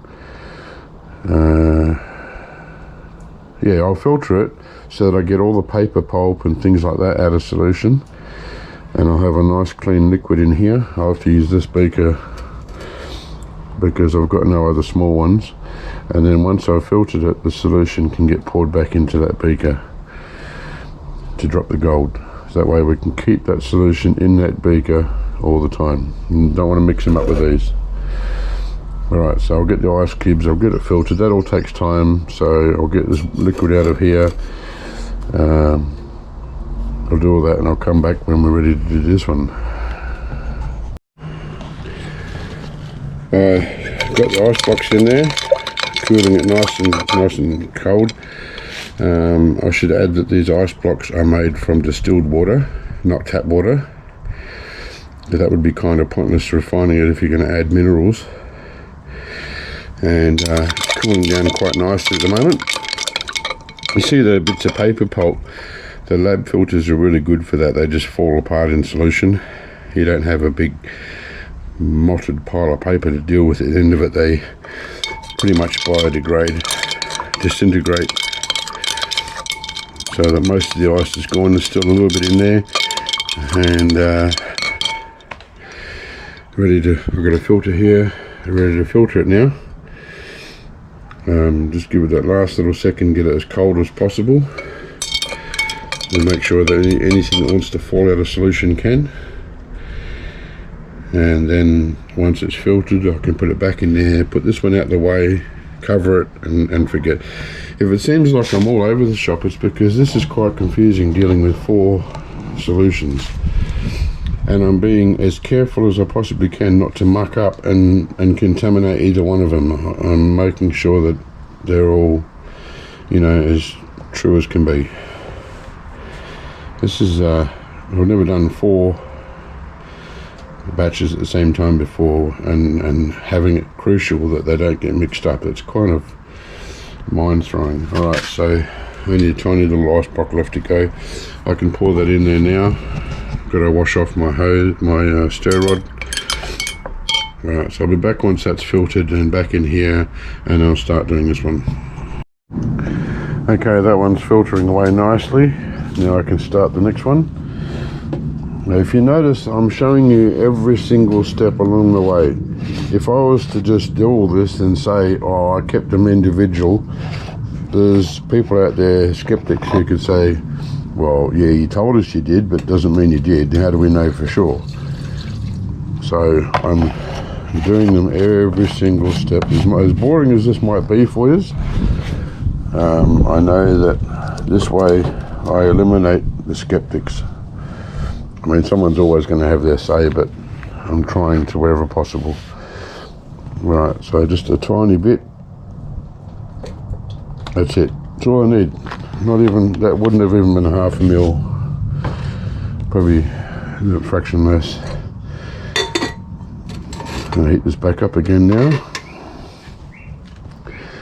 And this is almost finished filtering.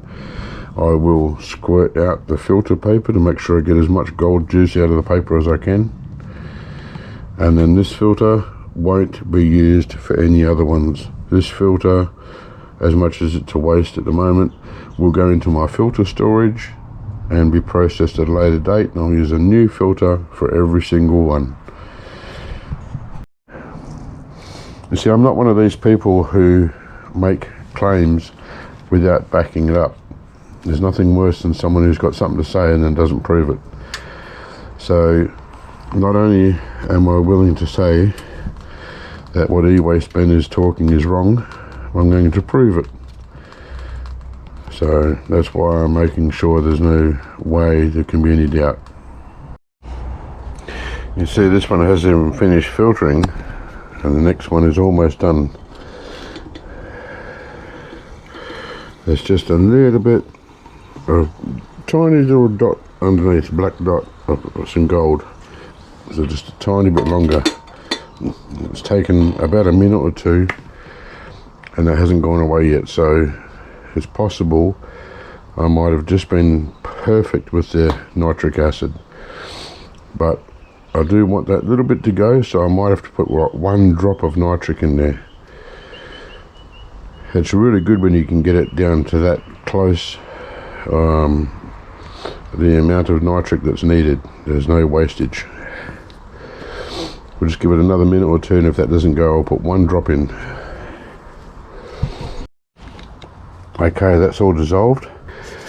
Alright, so I'm going to put a tiny bit of sulfamic. There's a little bit of a fizz, and that's it.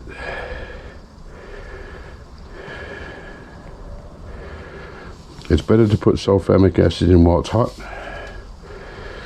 It works better than when it's cold. So that's why I'm putting the sulfamic in now, and not once the ice has gone in there. Let's give it a stir. I ended up putting, well, I went to put 1 drop, about 2 or 3 drops came out. So that's okay, at least I know all the gold's gone.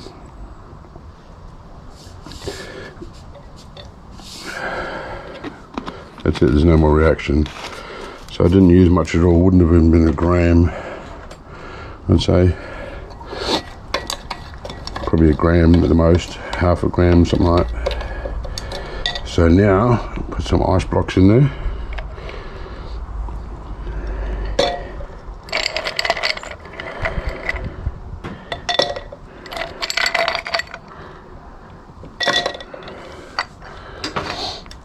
Let that cool down. This one's finally finished filtering. I've already rinsed out the filter, so now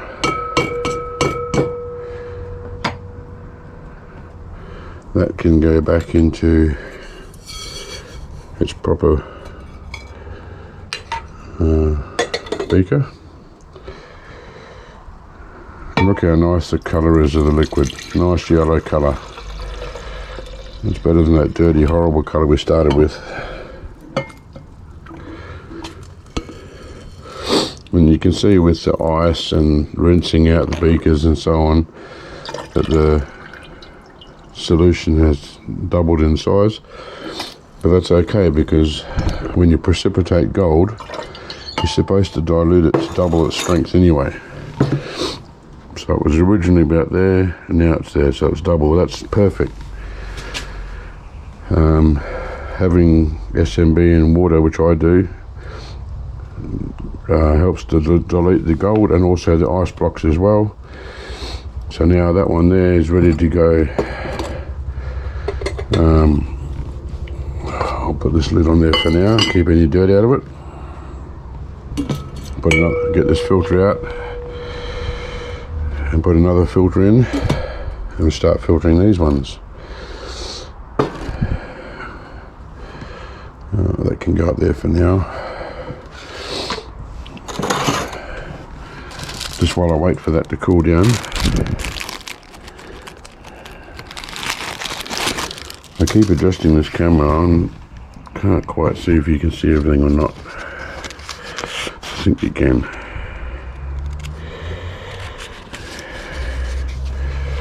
These are coffee filters.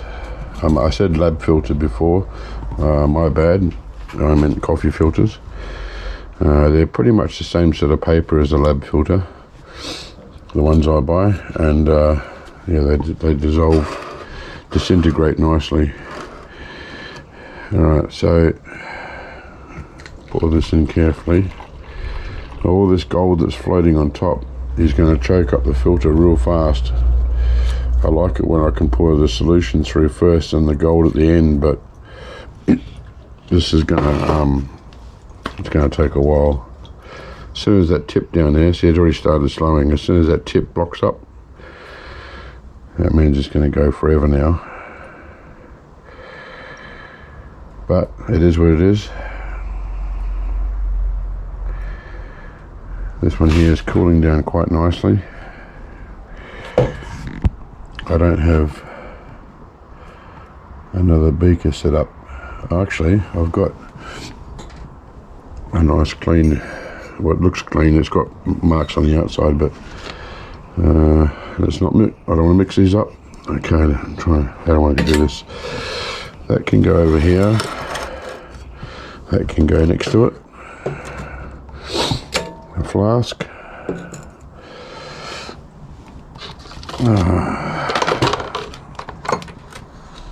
Funnel. Oh, I don't want to knock these beakers off. That would be disastrous after all this work. Another filter paper.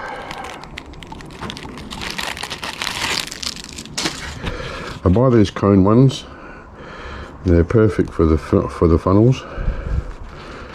And it took me a while to realise that these even exist. Most of the ones you get, they come down and then they're flat along the bottom and then come back up. And it's annoying trying to get them into a cone-shaped funnel. But these are awesome. I buy these off wish.com. Usually I get larger size. I'm not real happy with this size, but I've got to use them up. So put this on here for now. This is all cooled down nicely now. I'll just rinse off the stir bar.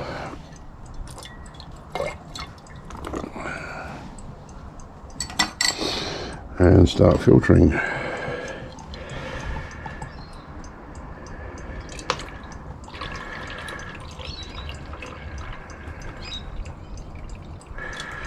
Give it a nice drop now. As soon as you get a nice yellow or even orange solution, orange just means it's more concentrated, there's more gold in it.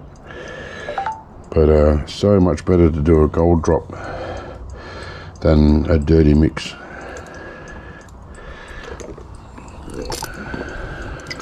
All that's in there now is paper pulp, but I'll get that in once there's some room in here. See, look how slow that one's taking. You can already see the gold in the filter there down the very tip. I've been able to do most of those two there in the time, like I've been sitting here for 10-15 minutes, and that's going to take an hour by the looks of it. So, and this one even worse. There's a lot of gold at the top of there. I'm surprised, while we're talking about gold corner BGAs, which is what this is all about, I'm surprised that he has the opinion of RAM being better, because every single e-waste refiner that I have ever known of gets all excited about gold corner BGAs. I've never yet met a refiner who would prefer RAM over a gold corner BGA. I'm not saying there's anything wrong with RAM, but when it comes to RAM or gold corner BGAs, gold corner wins every time. And for someone who's never refined a thing in his life, I find it a strange claim to make. So I just want to clarify to people, I don't make these sort of videos because I want to be, how do I say this for YouTube purposes, nasty. Let's just say nasty. I would usually use a more colourful word. I don't do it to be nasty. I only show people up when they're clearly talking rubbish. And as I said before, I have advised him many times that what he's saying is wrong. If he had stopped and started talking sense, then this video wouldn't exist. But because he continues to say RAM BGA better, that's why I felt the need to make this video. So I just want to clarify that so people don't think I'm some sort of troublemaker. That's not what I'm about. At the end of the day, it's viewers like you guys who would get confused when one person says one thing and another says another. And I don't want my viewers to be confused or misled. So, enough rambling. I'll be back once this is all filtered. All the paper pulp now is down the bottom here, and that's sort of slowing this one down. And I can't do anything while these are both filtering. But rest assured, the second that this one is finished filtering, I'll turn the camera back on so you can see me put that solution back into its original beaker. There's some room in there now I can get this in. I didn't realise that there was still some in here. Oh, I love these bottles. They're so much better than the spray bottle. So much better. I won't ever go back to a spray bottle unless I really need to. Alright, so gently move you over. That goes in there, that goes in there. Alright, I'll be back. This one took about half an hour to drain through because of all the paper pulp. There's my paper storage. So every time I get a filter, or if I make a spill and I clean it up with paper towel, like the paper towel just there where I did the silver out of the dish here, it all goes into here. This is getting really heavy, and considering it's only paper, it must have a lot of precious metals in there. So one day when this is full, I'll burn all this and treat the ash for gold and silver. Alright, so this filter goes in my paper storage.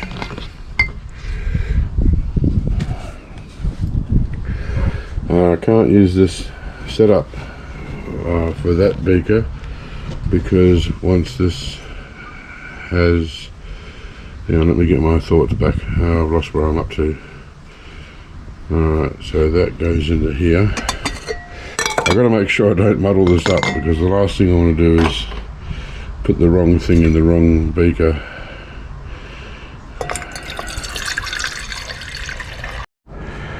My battery died and I went to get my spare, which is in there now, and I realised I hadn't charged this one, so this is probably going to die too soon. But that's okay, because these filtrations are going to take forever. I'll make sure this is rinsed out nicely. Okay, that's 2 now that are ready to go. Now I can filter this solution, and going by that one, these are going to take forever, so I've got plenty of time for my batteries to charge. So put that back in there, get another filter paper. If my camera dies, you know what I'm doing, because I'll have this done before the batteries are charged. New filter paper, same thing.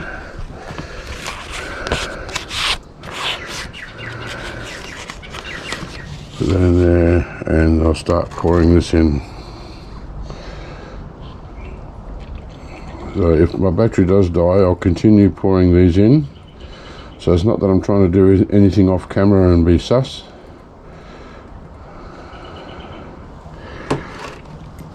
Okay, so I've just got to wait now, that's all I can do. So I'll just keep pouring these in until they're done. I'm not trying to be sly or do anything shady off camera. There's just no point in you watching me pour. Alright. So once one of these has emptied and is ready to go in Aquariggia, I'll come back. Alright, this one's finally finished filtering. And as you can see, I've rinsed all the gold down, so I've got rid of all the nasty liquid out of the paper, which is the first part of refining. There's no point in refining it if I'm going to have that dirty juice in there. So now that can go into the beaker to be refined, back in this one where it belongs. This solution can get poured into my waste, my what do you call it, gold refining waste. So now, if you guys were wondering how it is that I was able to sit here near the hot plate with the solution on before, so the fumes were venting away from me.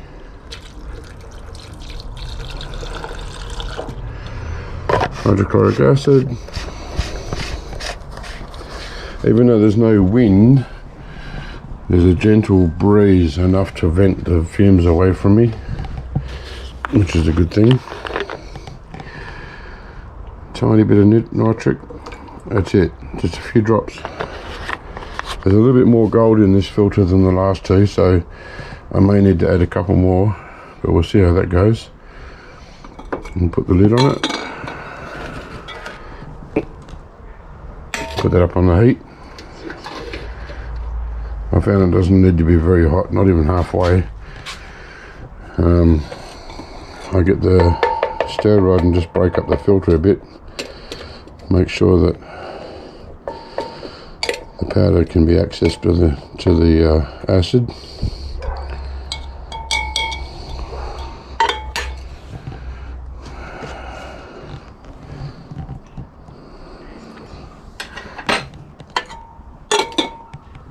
And I know there's people out there that are going to complain I haven't got gloves on. I'm pretty sure after 10 years or so, or more, a lot more than 10 years, I've learned how to do this without actually touching the chemicals. Yes, occasionally there might be a splash. I'm usually pretty careful. I know for purity's sakes I should have gloves on for you guys, so I'm setting a good example, but if I actually need to touch acid, or if I'm going to get my hands anywhere near the acid where I think I might get in contact with it, I certainly do wear gloves. But when I'm only holding a bottle or moving a beaker or lifting a lid off, there's not really much of a risk of me getting acid on me. This one's taking a long time to filter. I'm not sure why. I've gotten through a fair bit of it, and there's still more gold at the bottom, so the last bit that goes in takes even longer because there's more gold that plugs up the filter. I just pour it in nice and slowly. The last thing I want is it to splash, not only on me, but to lose any gold. So the beaker's starting to look a bit disgusting. It's just from bubbles on the inside. Once I wash it down like this, you can see it's getting better. I guess one benefit to wearing gloves would be not having fingerprints all over the things, and now the beakers are starting to look manky because of my fingerprints. If I wore gloves, that wouldn't happen. And I do wear gloves, like I said. Anyway, just waiting for this one to filter.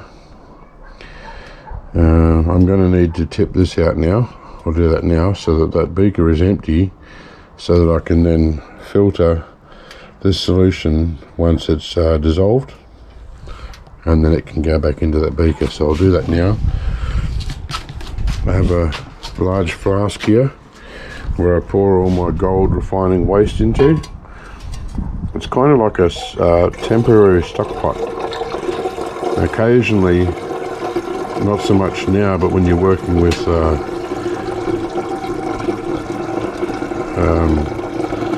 so I've been putting all this gold into filters. But if I was pouring the solution off in here with gold in the beaker, tiny particles of gold can travel across and land in here, and then they settle out and I can recover them later.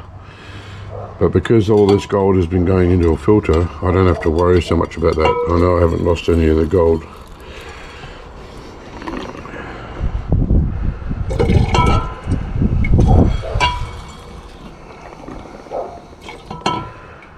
Okay, so now, once this is finished dissolving, I can put it into there. I'll get this ready with another filter paper.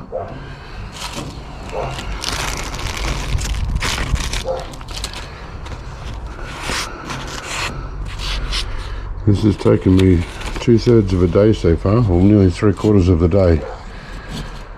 The first part, the first two beakers, they were done in an hour tops. But these last two are taking forever. So that's all ready to go. Just waiting for that to dissolve now. And I'll be back when it does. Okay, so this one is all dissolved. Turn the heat off. It's more of an orange colour compared to the other ones. Excuse me, that just means that there's more gold in the solution. When it's more concentrated, it goes orange. A little bit of sulfamic in there, didn't have any reaction at all. Must have just had exactly the right amount of nitric in there, because there's no reaction from that sulfamic at all, which is good.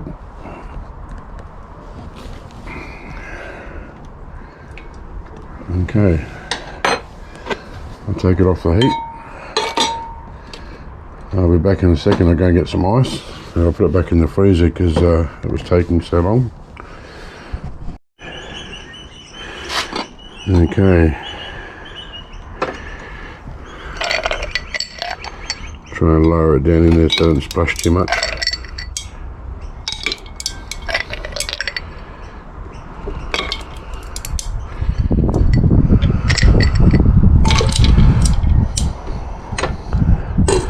Leave that to cool off, And this one's not too far off being ready. It's actually started draining faster, but now because the last of the gold's also gone in there, I'm guessing it's going to slow right down. Okay, that's finished cooling down. Geez, the sun's getting strong now. Shines in here right in my eyeballs.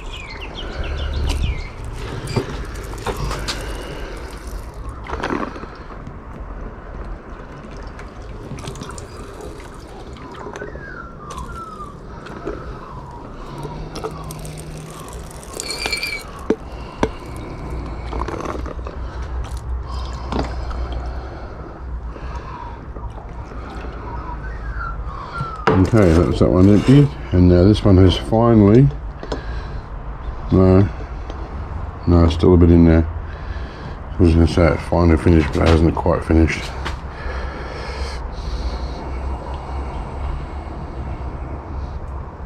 I'm surprised that one's going so fast with all the paper pulp at the bottom.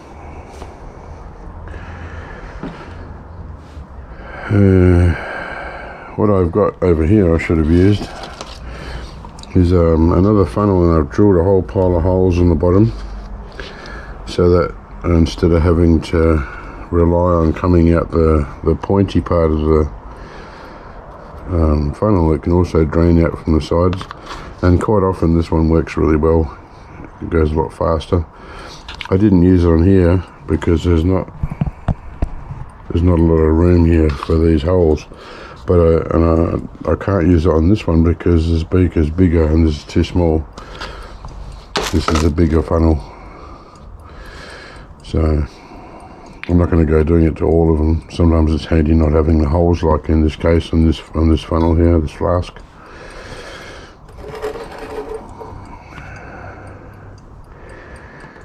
Now, I know that in my other videos, or in all my videos, I always say dropping gold from a clean beaker is crucial. Well, this beaker is far from clean. It's disgusting. However, I'm only getting the powder for the purpose of this video. It's going to be refined, as I said earlier, so it doesn't really matter too much.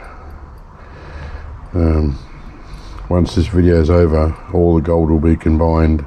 These beakers will get taken inside and washed, and take all this writing off, and it'll all be combined into one beaker, dissolved again with the other gold that I've got stashed away, and all the other gold. I've got videos coming yet, more videos.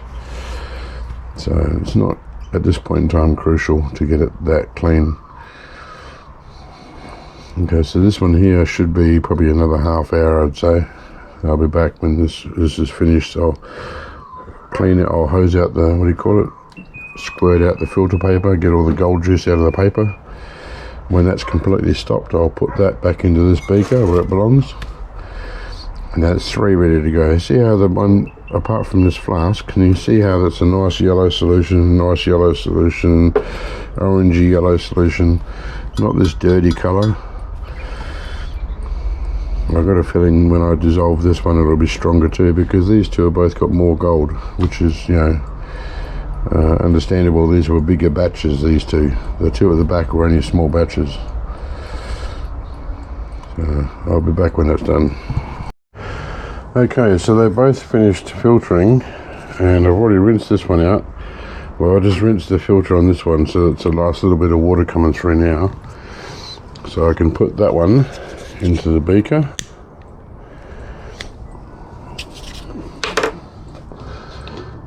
It's taken all day. Look at that, there's gold on there. Get down in there. Just rinse this out because there's a little bit of darkness on the filter. Alright, so again, hydrochloric acid.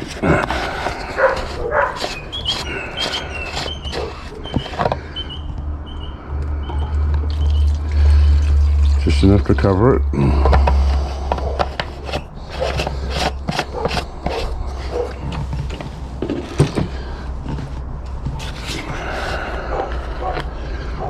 Couple of drops of nitric, that's plenty. And glass lid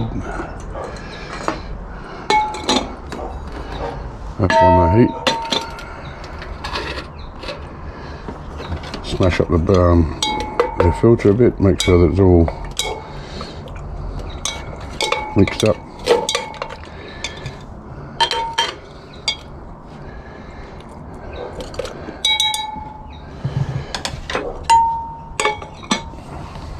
Right, so just waiting for that last bit to drain through. I can put this in the gold wash flask.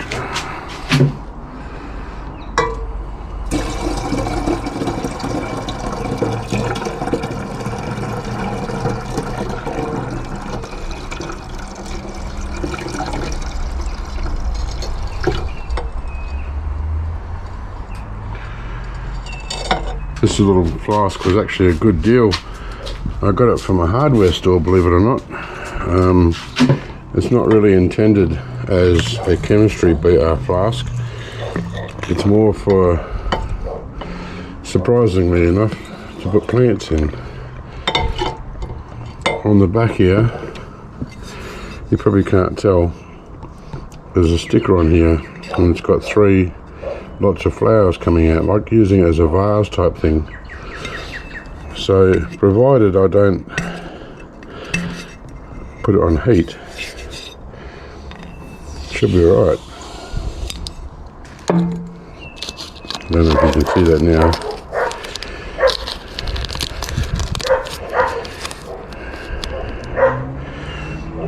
So usually these flasks are probably around the $10 range.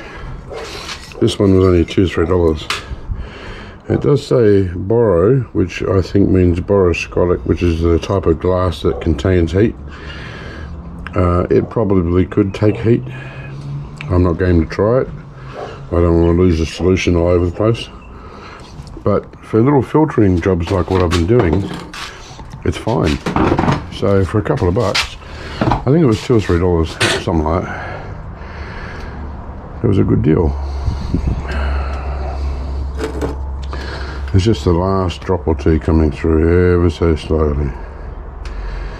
And it's only water that I rinsed out the funnel filter, so that can go into my paper storage.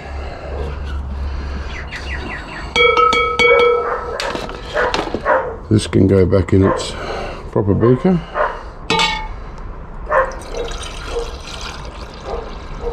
Beautiful yellow solution.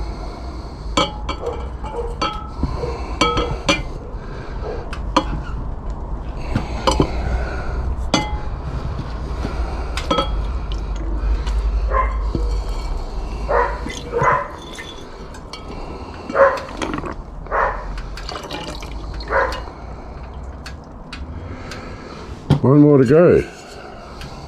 Thought we'd never get there. Alright. So that can go down the back. Ready? It's 3 to go. I mean 3 ready to go. And just this last one now. So I'll be back in a few minutes to see if it's all dissolved. And I'll bring some ice with me this time, prepared. Got my borate and my sulfamic acid here in case I need it. Unlikely, because I'm, as you've probably seen, pretty good at guessing how much it goes in. But alright, so I'll be back in a few minutes. Oh, finally the last one's done. Look how orange that is.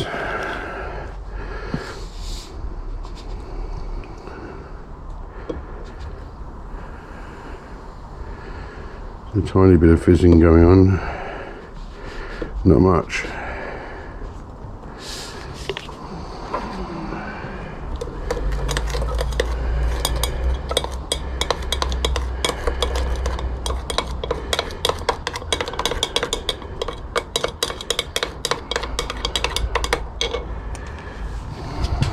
I can't believe this has taken all day.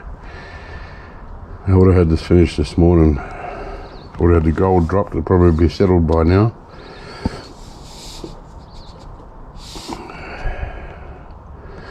That's it. That's all we need. It's always good to have just a tiny bit of sulfamic acid in there, like I said, for the turns into sulfuric. It's unlikely there'd be any lead in there, but you just don't know. Doesn't hurt anything to put a bit of sulfuric in there, or sulfamic to turn into sulfuric. Okay, let's put some ice blocks in. For 2 seconds the vapours came this way and that got me, but you can see most of the steam's going away from me. It's funny how it just turned on me.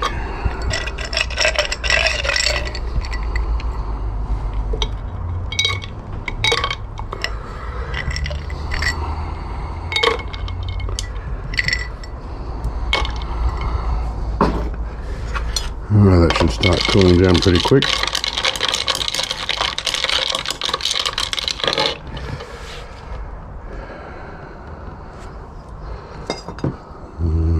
I'll use this one. Little filter.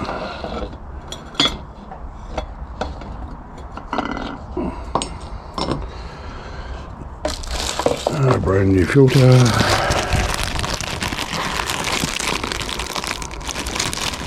Just as well, these filters are cheap. I go through so many of them. I've got about 9 packets of them.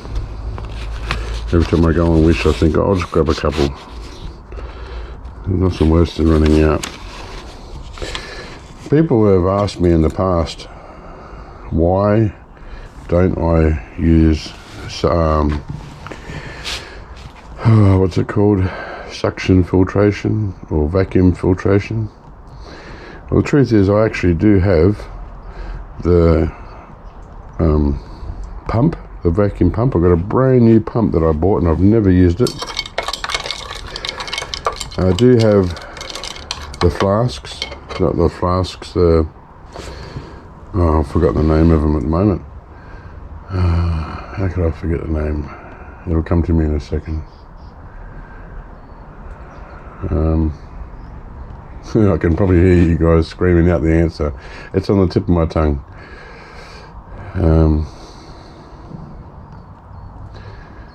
The vacuum flasks, you know what I'm talking about.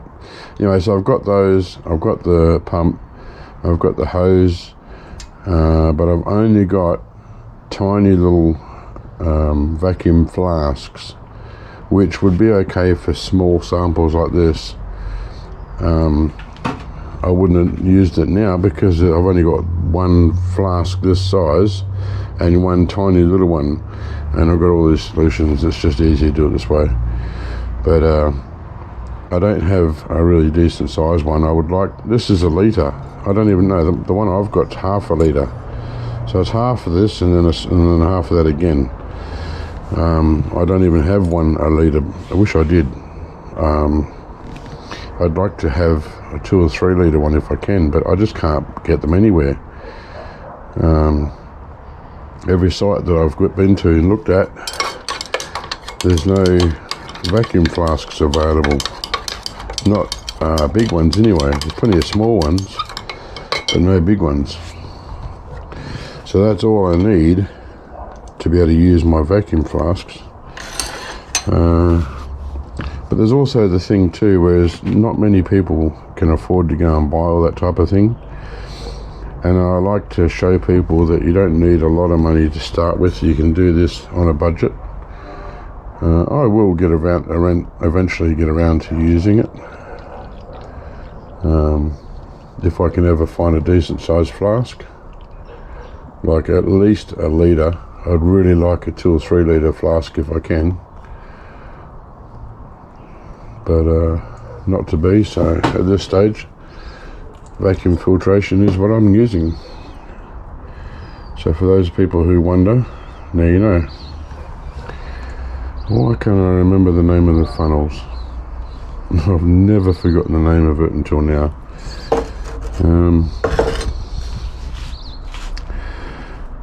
It's escaped me. It's it's gone. There's various types. There's the glass ones that you can see through, there's plastic ones that you can dismantle, and there's the ceramic ones, which is what I've got. It doesn't really matter what sort, as long as it's vacuum. It is annoying sometimes with gravity filtration taking so long, like today. If I used vacuum filtration on these solutions that took forever, it would have been done a lot faster. Well, it doesn't matter. If anybody knows where I can get large vacuum flasks, please let me know. And then one day I'll start using it. I made the mistake when I was first starting out. Somebody said to me, when you're starting out, only do small amounts at a time, because then if it goes wrong, you're only using a small amount. Well, that in itself is bad advice, because when you're doing a small amount, it's very, very hard to get a positive result on a stannous test, because there's hardly any gold in solution. It takes forever, and if someone hasn't got the patience to sit there and wait for a positive to turn up, they might think it's negative and pour gold away. Whereas if you do a larger batch, you get an instant positive, you know straight away there's gold in there. So anyway, because I took their advice and only bought small beakers, 50ml, 100ml, things like that, I only got these small little vacuum flasks, and pretty soon I was doing much bigger batches and they became obsolete to me. I don't need them anymore. I may look at selling them if anybody wants small vacuum flasks. They're in perfectly good condition, just too small for me. If I was only doing one of these batches at this size, I could have used it. But, oh well. This is nearly all gone now, just trying to get this last bit in. I don't like to exceed the height of the paper. I like to make sure it all actually fits in the paper and in the filter there. And just one more rinse just to make sure I get it all out. Just wait a few seconds for it to go down. And hopefully, if I can get this to filter in, say, the next half hour, completely filter, and that's with me rinsing out the funnel, then I'll be able to drop the gold today as well, have it settle overnight. But the sun's going down fast, as you can see, and night time will be upon us before you know it. So I may be able to come out with just the lights on out here, you might be able to see.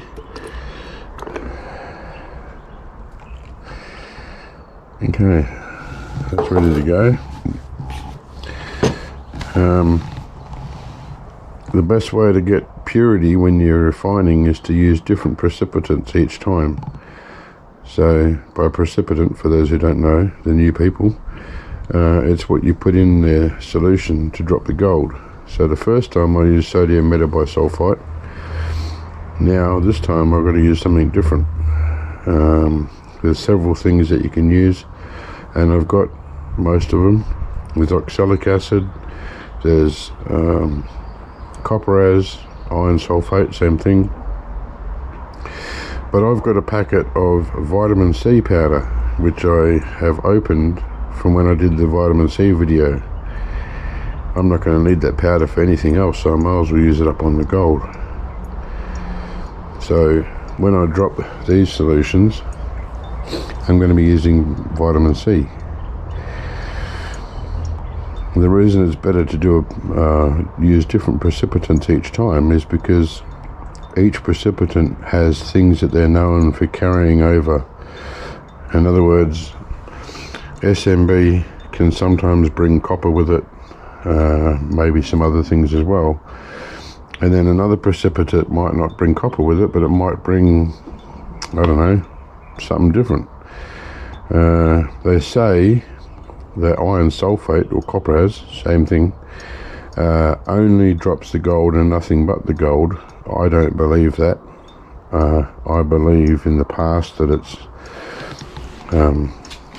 not done that for me, but anyway, as far as I know, vitamin C doesn't have a tendency to bring anything with it either. I'm not aware of anything that drags across.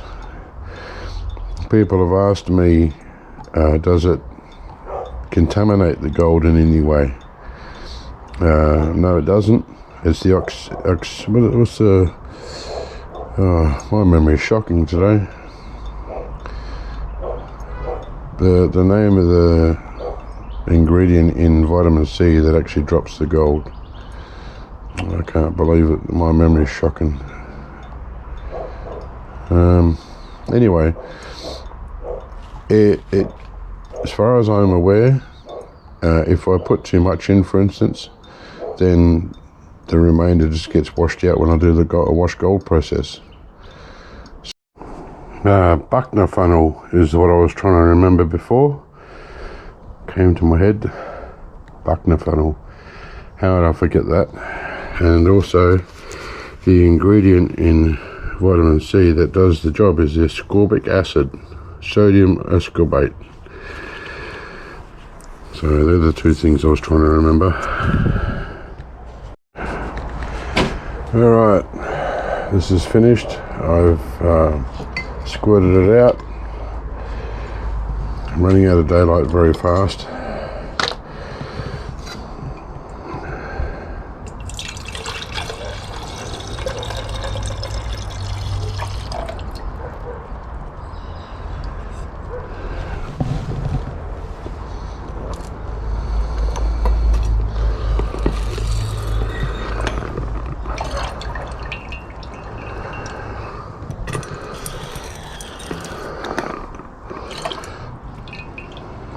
Okay, finally they're all done. So now cover it up, and I'm running out of daylight, so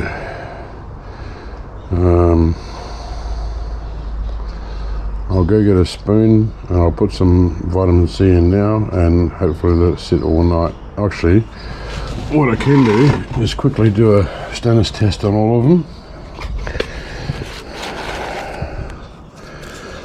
1,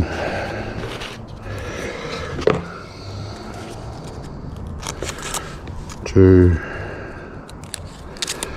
3,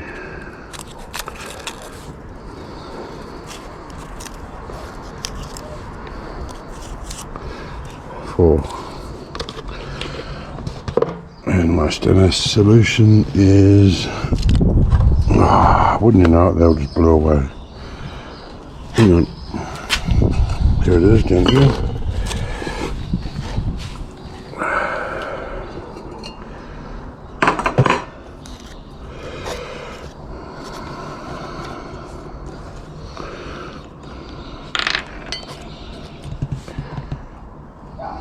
Get a little bit on the paper. I try not to get as much as I can because it's gold solution at the end of the day. And you can see that going dark already. So that's a positive for gold. Oop, I'll put that in my paper storage in a second.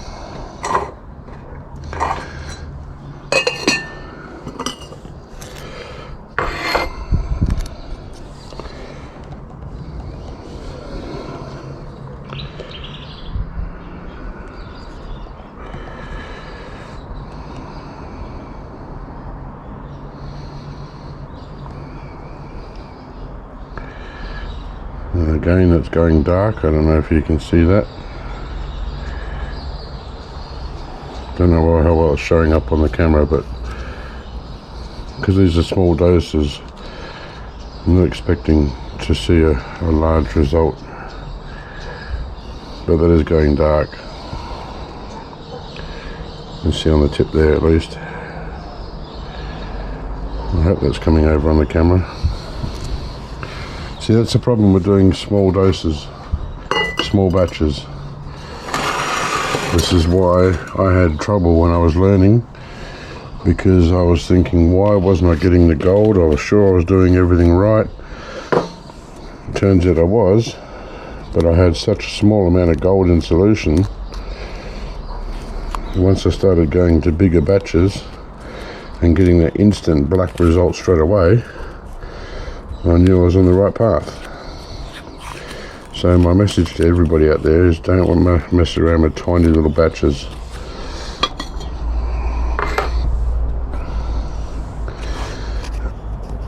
These will be even worse, these two.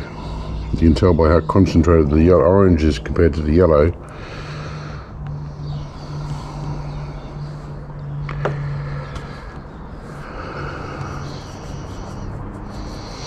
With the poor lighting, I don't know how well you're going to see this.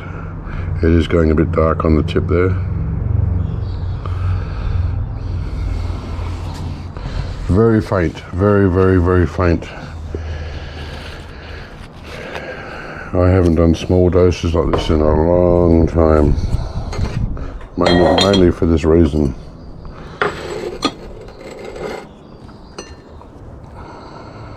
I know my stainless works, I checked it yesterday.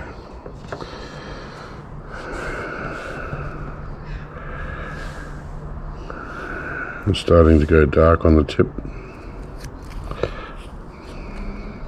See the darkness in that?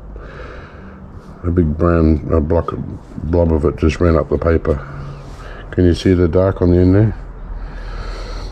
So we know that they're all positive. I knew they were anyway, but people like to see a stainless test. Okay, I'll quickly get a spoon and put some vitamin C powder in, and it can sit all night then and settle. I'll be back in a sec. Okay, there's no set amount that you need for this. Wouldn't matter if you put 2 or 3 spoonfuls in for a normal batch, but for these little batches, clearly 1 spoon should be enough. But again, I'll do a stainless test tomorrow. I'll put a heap spoon in these ones because they're a little bit more in there than what the other ones have got. And I'll stir that up in a second. I'll do it now. See the colour change straight away? Ascorbic acid is good for dropping gold.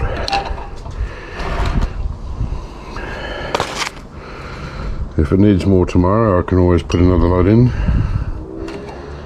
I'll rinse this off in a minute because I don't want people saying I carried gold across. So running out of daylight, so I'll quickly get this done.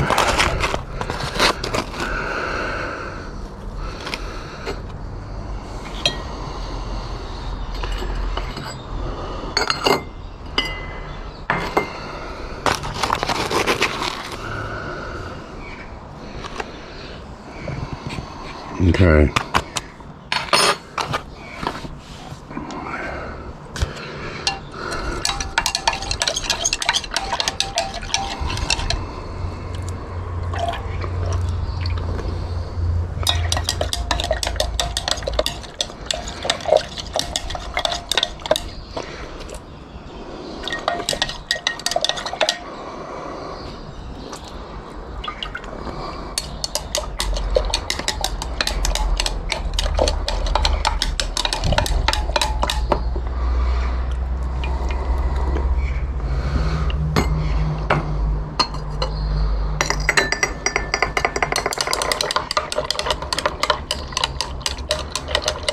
You see how dark this has gone already?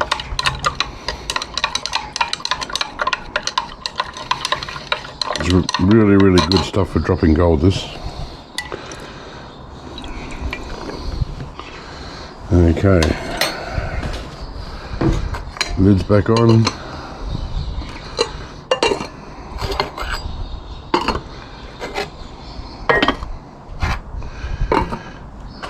Fold this back up.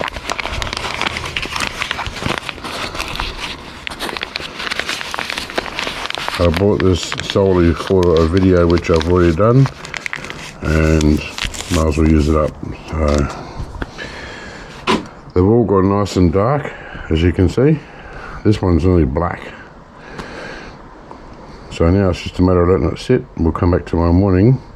What I'm going to do though is I'm just going to put a bit more water in here before I go and do everything on video. I'm going to put some more water in my bottle.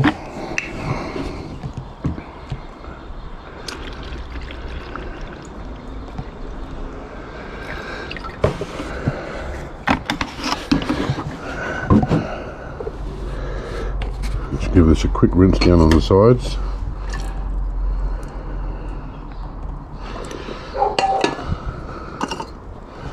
Some of the powder got on the glass.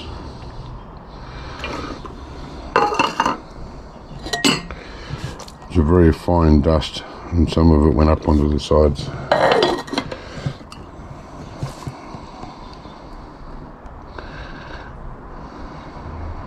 Alright. Well, you probably can't tell in this light, but I can see some of the powder floating on the surface, so on these two at least. I'll give these another quick stir.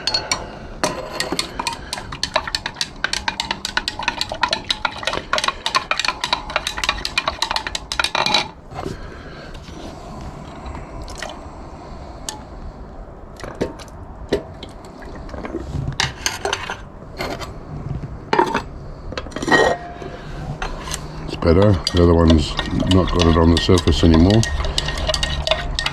Must have been what I washed down from the sides of the glass. Must have been floating on top.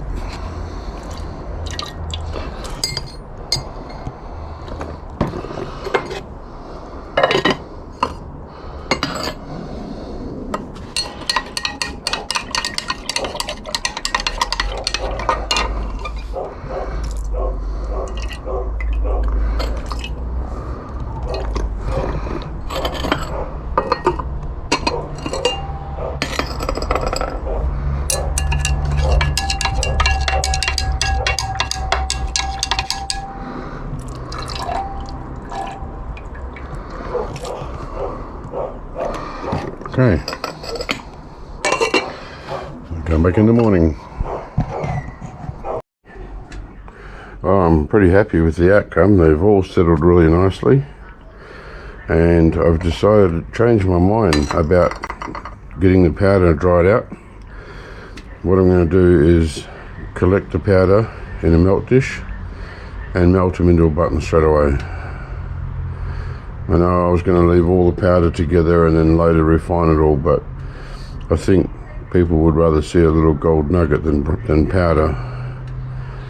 And I'll do them one at a time, so that the powder's still sitting there, that powder's still sitting there, that powder's still sitting there while I melt this one.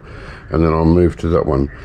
And also it saves me trying to find a container to put the powders in and label them and all that. Because once this is empty and the powder's gone, I melt the little bead, I can drop it back into this beaker. It'll be empty and just sit it in there, and I know that that bead belongs to this beaker. And then I'll do that one and so on. I think that's the better way to go. So now what I'll do is be as careful as I can to pour this off. I don't want to lose any of the powder. Go real slow. And you'll see the powder will start to fall to the corner. As long as I do it slowly, it shouldn't stir up too much. It might stir up a little bit, but not much. And then I should be able to pour almost all the liquid straight out without having to worry about losing the powder.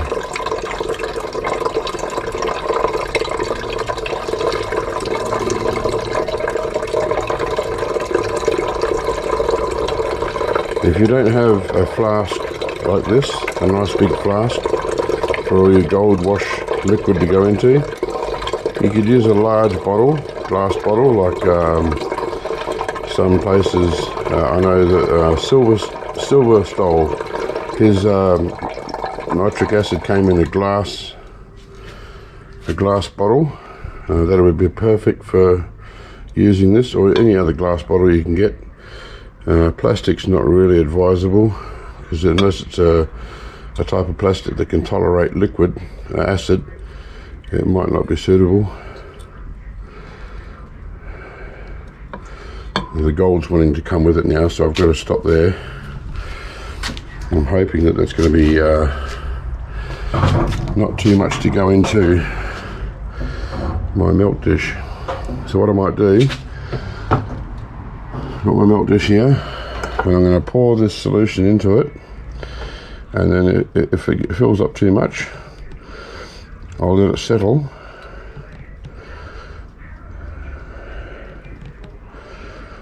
So that's about all I can get in there, and I'll let that settle, and then with a pipette I'll be able to drain out some of the liquid, and then once I've drained out some of the liquid, I'll be able to pour some more in there, and so on until it's all the powder's in there. I know it's going to be a little bit more effort, but I think this is a better way to go. Shouldn't take too long to settle. I'll try and move it into the sunlight a bit so I can see better.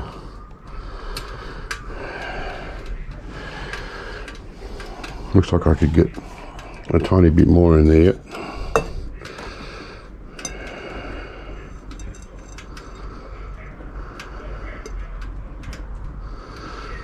That's about all I want to try. Yep, just started going over the edge, trying to anyway. So I'll let that sit, and I'll pipette some off. Sorry, I'll keep doing that until I've got it all in there. I accidentally knocked the milk dish while I was trying to move some stuff around, and spilt some of the gold powder. And with a pipette I sucked up as much as I could, but I can see that it's gonna, I can't get all of it, so what I'm going to do is mop some of it up with a paper towel and include that into the milk dish.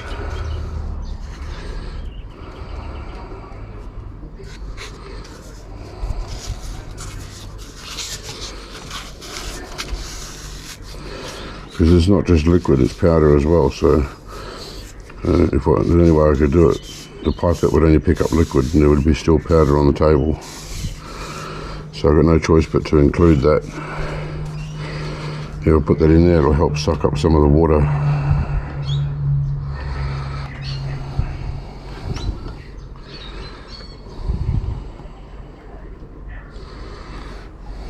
There's still a bit there, so I need to get some more paper.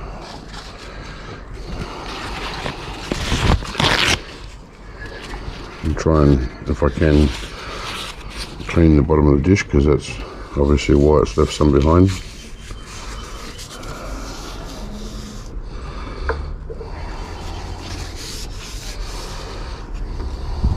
So I might take the paper towel out for now, because it'll make it a lot easier for putting more liquid in.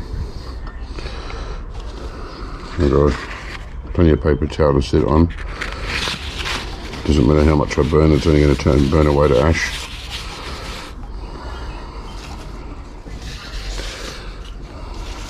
So I'll just let that sit there and dry. I'll be able to put some more in there now, and I just won't go near it anymore. I was so annoyed when I knocked it.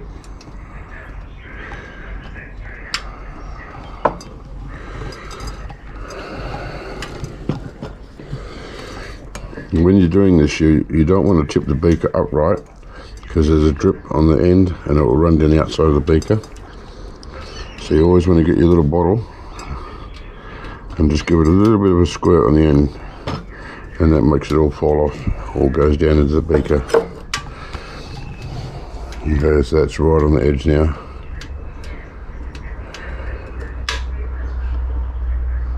So I'll just let it sit there.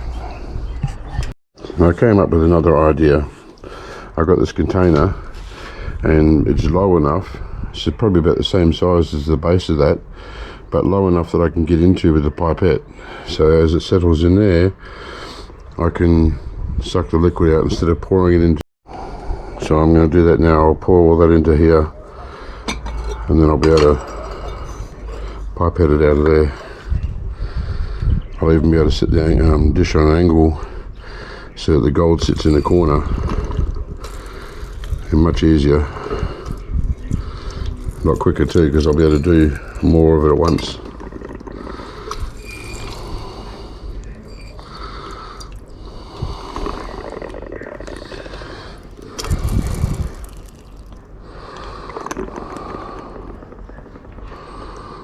Alright, so I'll just leave this beaker back here.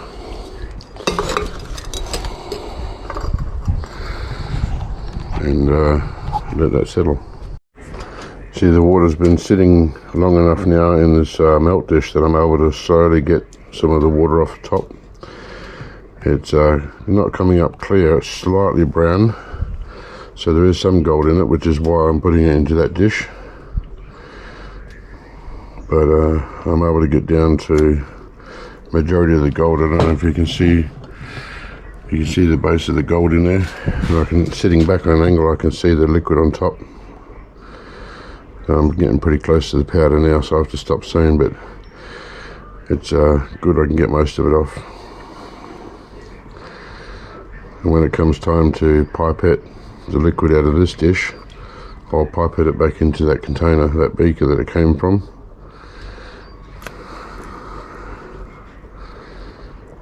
That's about all I can get now. It's trying to suck the gold up. I'll let it sit a bit longer. But I've got a fair bit out. Just let this one sit.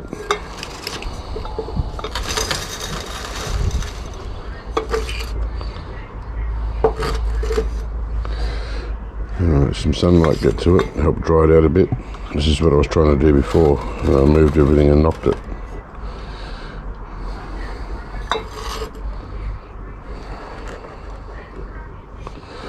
Alright, I'll come back when it's done. I'll just keep pipetting it slowly. Early yet to do a stannous test. I'm going to let these sit overnight to settle, and in the morning I'll do a stannous test, because that's when I'll get my true reading. Anything that was going to fall out of solution would have fallen out by tomorrow morning, and then I'll do the stannous test tomorrow and see what we got. Okay, now I hope you guys can agree that nowhere along this journey have I given any reason for contamination from one to the other. They've each been separated, and should be a true reading. And look how dark this is. I know it's getting dark out here, you might not be able to tell, but that is dark. Look how dark that is. It's going to be a good drop, that one. Alright, I have to go and get myself another little lid, because I'm using the one that was on the hot plate. So, nice little bead of silver from the last video. Don't know if you can see that in there. Alright, so I'll be back in the morning. So it uses what it needs to use, and if there's any excess in there, when I do the gold wash process, it'll just come out there. Doesn't contaminate the gold in any way. Alright, enough rambling. I'll come back when this is done. Okay, as you can see, that's already started to evaporate, or has evaporated.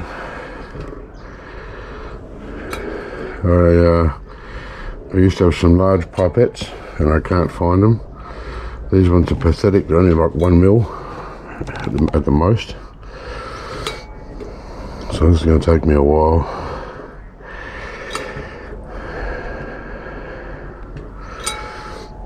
I was glad that I got some of the liquid out of there for it to be able to evaporate like it did, because it means when I get this down low enough I can put some in there. I might even see if I can pour this liquid off.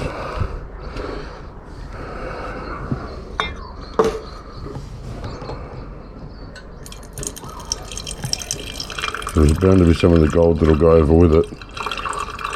And what I'll do is I'll try and get the bulk of this out and put the gold powder in here, and then I can tip that back into the container.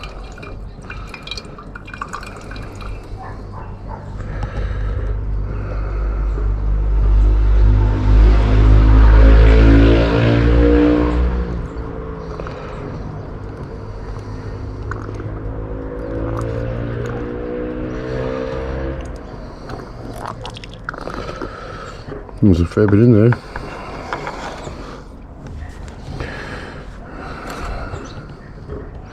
There's a bit of powder in there that's floating around. Like you can tell, the water's not clean.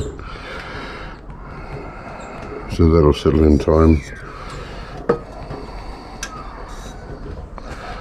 This is like a sludge.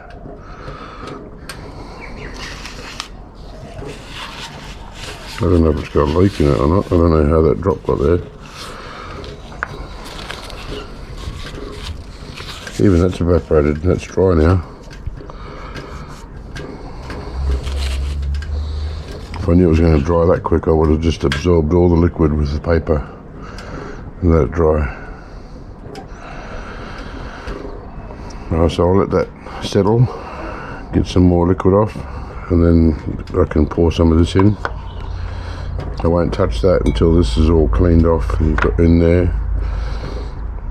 Once that's empty and clean, then I can tip this back into it and see what settles. What I probably should have done, because this seems to have the most gold, which isn't surprising, I should have started with one of the smaller ones first. I don't have any more melt dishes, I think. Oh, I might have one. I'll have a look. I might be able to start one of those in a different melt dish.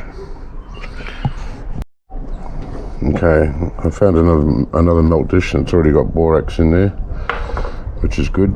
I'll be able to start with the paper and the borax, and then put the powder in after, I suppose. I'll see if I can pour some of this off without stirring up the gold.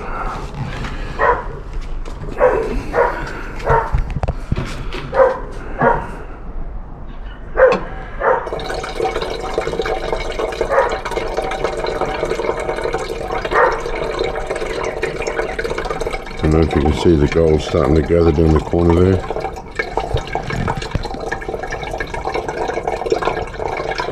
As long as it stays like that and doesn't stir up, it'll be good.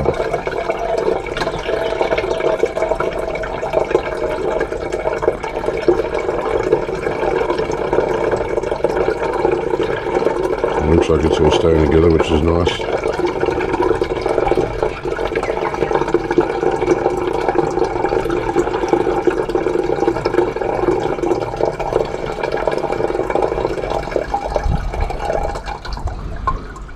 Alright, that's pretty much most of it, and I think I'll get all that into a melt dish.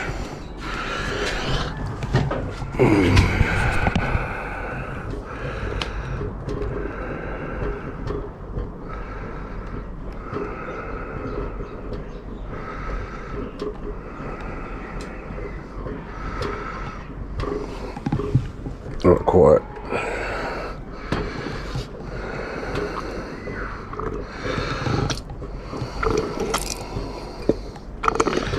I'll let that settle.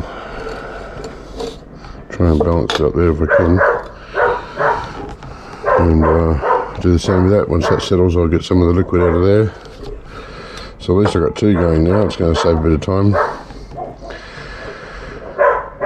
This has taken weeks from start to finish so far. Okay, so I'll see if I can get some of the water. So far so good.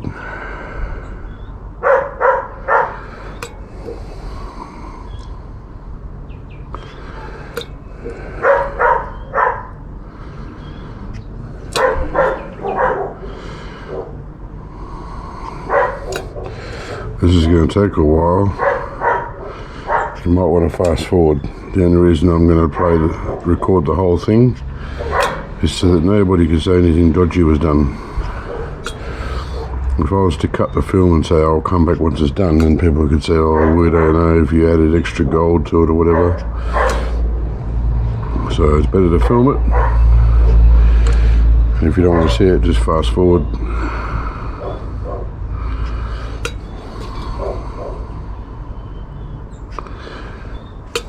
A little bit of gold went over then, but it's alright.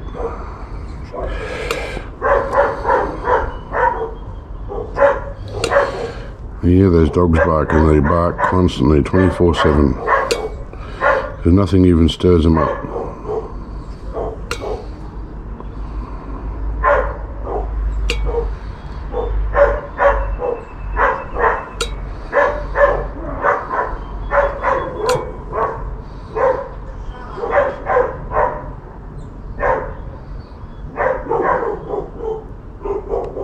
It's getting a bit of gold going over with it now. See, it's getting darker.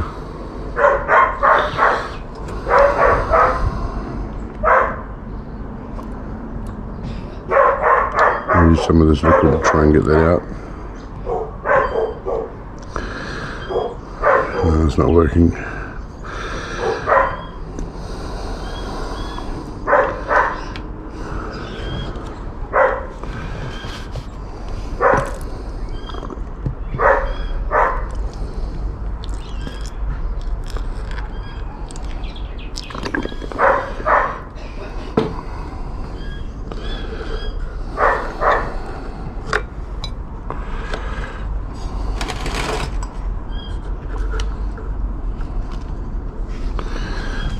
Let's see if I can get some out of this one now. A little bit of gold in the pipette from the other stuff. Not much I can do about that. I don't have any more.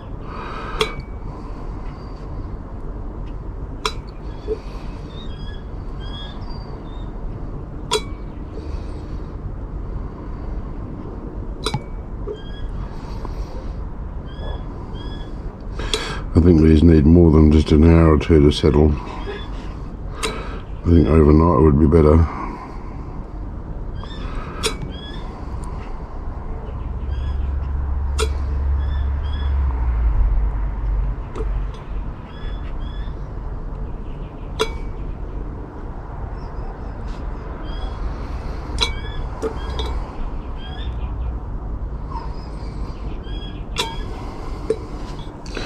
See if I can get any more out of it.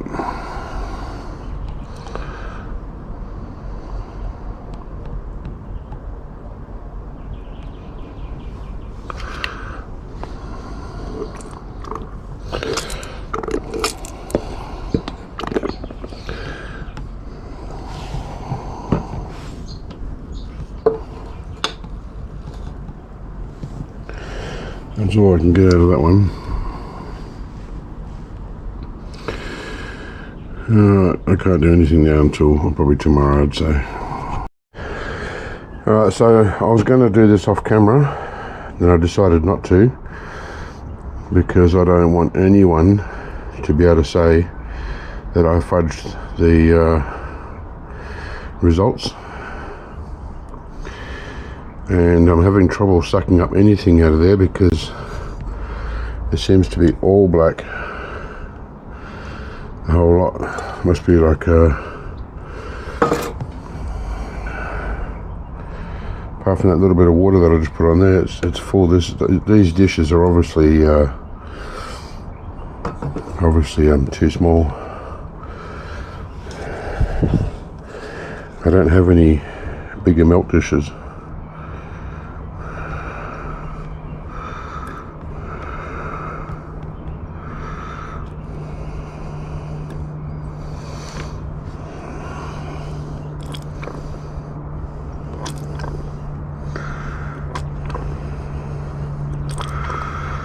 It's at risk of overflowing, so I have to put that little bit in later. That's like full now. Same with this one. I'll try and get anything out of it and it just seems to be a black syrup. So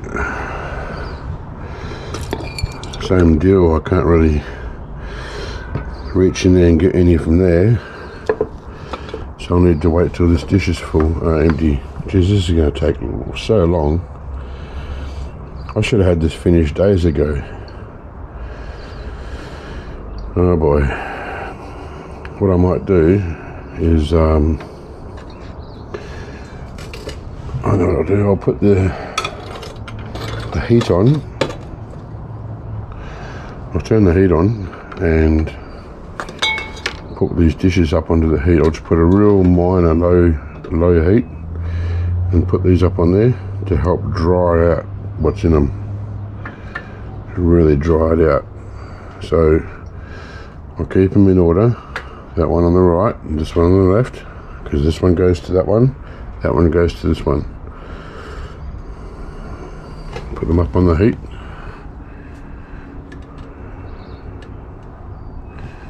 and Remember that this tissue goes with this sample here, this bit of tissue paper, because I spilt this one over here. I'm just folding this tissue up to give this beaker something to lean against, like that. See, both of them are on the heat now, and it's on like 1 or 2, so it's just going to be enough to slowly dry out those solutions. If I can get it right down as low as possible, then I stand a chance of getting this last little bit out and into the melt dish, and then once it's in the melt dish I can use the dish for this one. And I've still got a tiny bit in here, you can see it, almost a little bit of dust in the bottom, so what I might even do is put that on the heat as well. So I'll slide this back this way a bit, slide this up this way a bit, and put that up there to dry out that solution. And if I had the room I'd put that on as well. Let's see if I can do that. Get that one right up here, get that one over there, and I think if I put this one way back here, and I can put this one here. Awesome. Alright, so this beaker belongs to this melt dish. That melt dish back there belongs to this beaker here. Hopefully all of that now will slowly dry, and all I have to deal with is this little bit here, which belongs to this bit of paper, which belongs to the beaker at the back and the melt dish at the back. Alright, I'm mainly saying it for my benefit in case I forget and I can look back over the footage, but also so you guys are aware of exactly what's happening. You know, I could have gone and sorted all this out off camera, but I don't want anyone to say that something was done off camera. I want you to see every step. And then we're going to go through those two. Hope they're going to be a bit easier. Alright, there's not much more I can do now, so I'll come back later. I just had a brain fart. I think this is dry now. I think I'll be able to absorb up all that liquid and wipe up, if I have to, with this towel which belongs to it, any of the remnants that's in there, and clean this dish right out. And because this dries so quick, it'll be easy to put in the melt dish. So I'm going to give it a go. Going to sop up all the liquid and wrap it up in this, and then use this to wipe out the dish.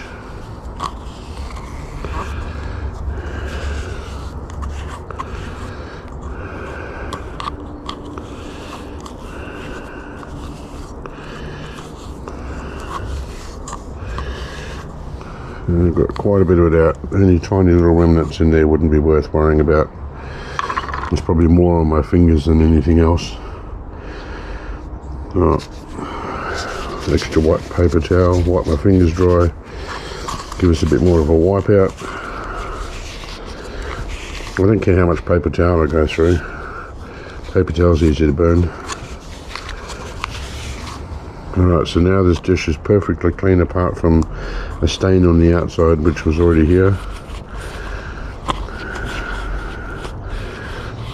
I think I spilt the solution before and it went over the edge. Alright, so that's clean now.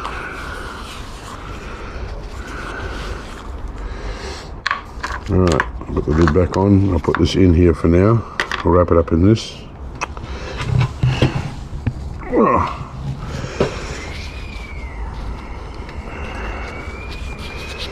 Wipe my fingers.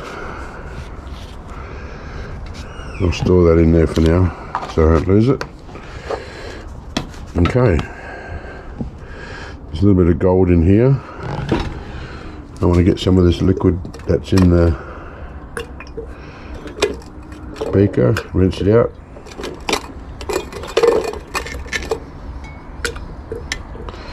Alright, I've got most of it out. Tiny little drop in there wouldn't be worth worrying about. I'm at risk of knocking these over if I keep going. Alrighty, now I'll leave it there. Alright, I don't know if you're going to be able to hear me very well because today is bucketing down. It's raining so hard and I'm underneath a tin roof, and I had to wait for a period where it goes quiet before it really starts coming down again. So basically putting it on the heat, it did some good because it dried out the gold powder on both of these, and I managed to get all the liquid that was in these into the melt dishes. So this one belongs to the Gold Corner BGA versus RAM. This is the RAM, and I know that I originally said I was going to dry it in this, and if you're confused because I haven't done that, I'm confused too. I thought about it this morning, why didn't I do that? And more to the point, if I'm not going to melt it in that, if I'm not going to dry it in that, then I should have just caught them in filters and it would have been done by now, instead of putting it in here and evaporating it down. So these last two I'm going to pour into filters, and then I can just put the filter in the melt dish. But for now, the main part of this video, these are the bad boys. So I'm going to start with the Gold Corner BGA versus RAM. I'm going to melt this one, and then I'll put the bead, once I've cooled it off, back into this beaker. Then I'll melt this one, I'll cool the bead off, and I'll put the bead back in this beaker so we don't get them confused. And then I'll start on those two. Now there probably won't be a whole lot of filming, or at least talking, because yeah, it was calmed down a little bit now, but it's bucketing down. And at the same time I'm burning some IC chips, so it's all smoky under here. It's not a good day, but that's alright. It's better than the stinking heat of summer. I don't like summer. Alright, so I've got other things happening as well. Filtering some stuff, get that out of my way. I've got you got to have some kale wool underneath your melt dish. If I sat there like that, it'll be too hard to get hot because the heat can penetrate out of the dish. But if you go and get some kale wool and bury it down in there like that, it gets real hot a lot faster and holds the heat in there. So I'm just going to carry on. I've got my tongs here to pick the dish up with. I've got a dish of water over the back there, this dish just here, so I can get the bead, drop it in there, cool it off.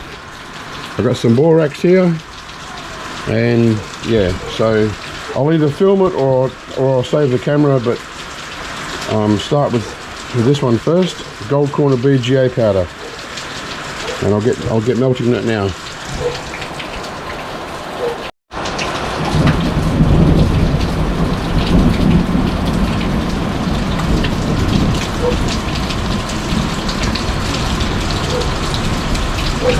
The thing I like about melting wet powder as opposed to dry powder is you don't need to worry about it blowing out of the dish. Yeah. With a dry powder you've got to be real gentle and hold the flame right back, and I want to go kill that doggo. yeah.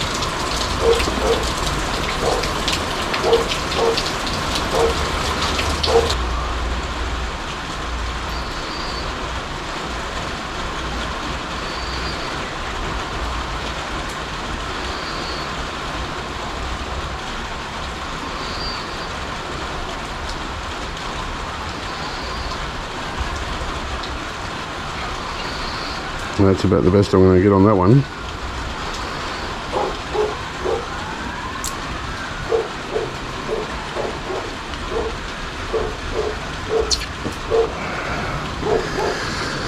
Alrighty.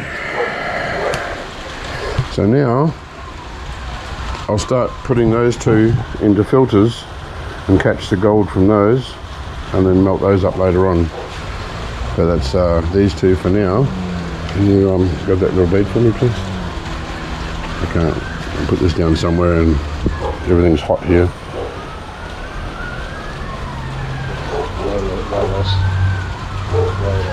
A tiny little bit of gold. Looks nice, but it's only a flat little bit. Don't know why I went flat for. Alright, so Gold Corner BGAs with copper.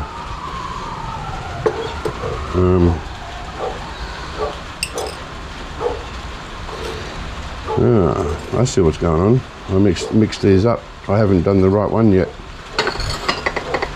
I haven't done anything wrong, but this is the RAM BGA. This is the one that should be competing against the gold corner BGA. So I should have done that one, and then this here is the gold corner BGA on its own, and this is the gold corner BGA with copper. So these two are one video, well not one video, but one part of the video,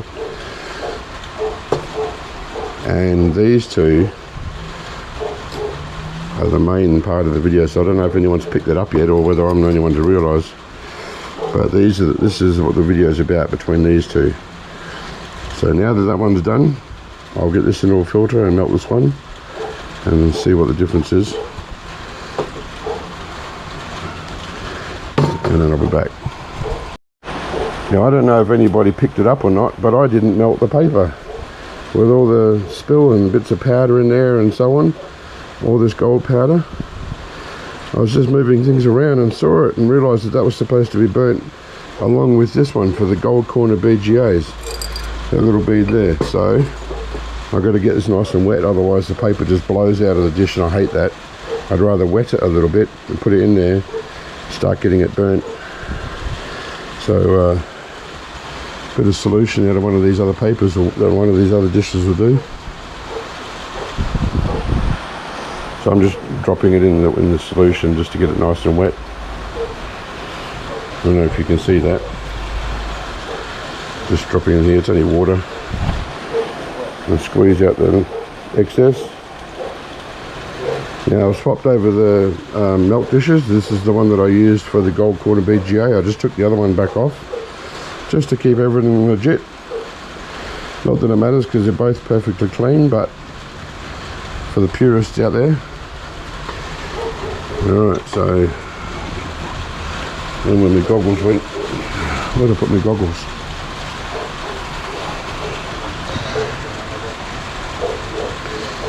Hang on, I'm going to find my goggles. Okay, my battery died before, and so I got it finished. This is the gold corner BGA versus RAM, and there's a bead in there down the very bottom.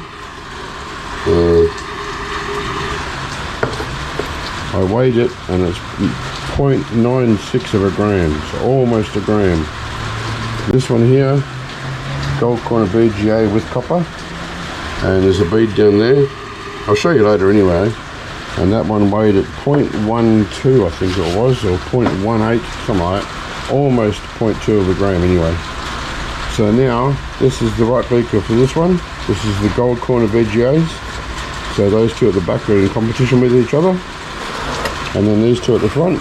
So that's the RAM BGA, and that's this RAM that goes with this one. So this is the gold corner BGA, that's the RAM BGA. How I didn't notice that before, I don't know. I thought all this time I had it right, but the main thing is I haven't put anything in the wrong jars. I know that that's definitely the right one for that beaker, that's the right one for that beaker, and so on.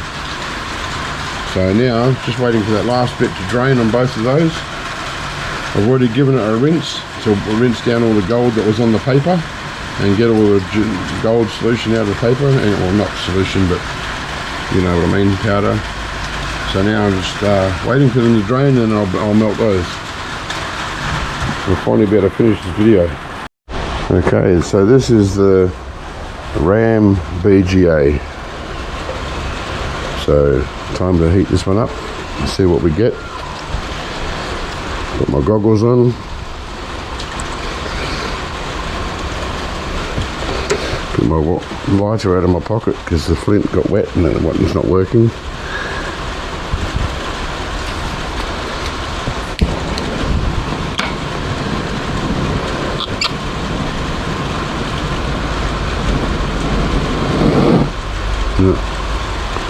Too much gas. A little bit off.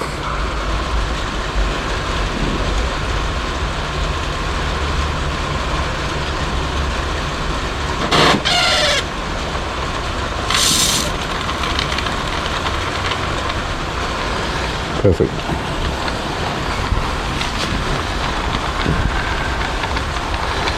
There's a tiniest little bit of water left in the filter, which is okay, it's fine.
About as good as I'm going to get.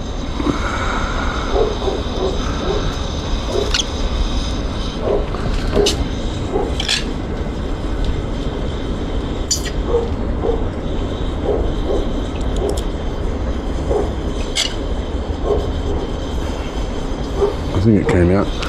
Pretty sure I saw it fall out.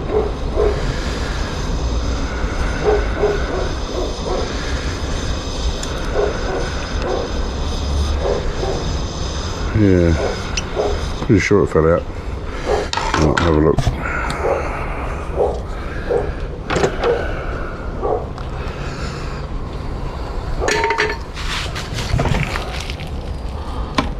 Yep.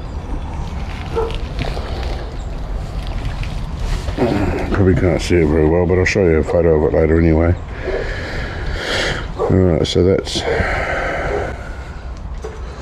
Ram BGA. Now, just waiting for this last one. There's still just a tiny bit too much liquid in there at the moment. It's almost ready. A little bit of liquid's alright, but that's just a little bit too much. So, I'll come back soon.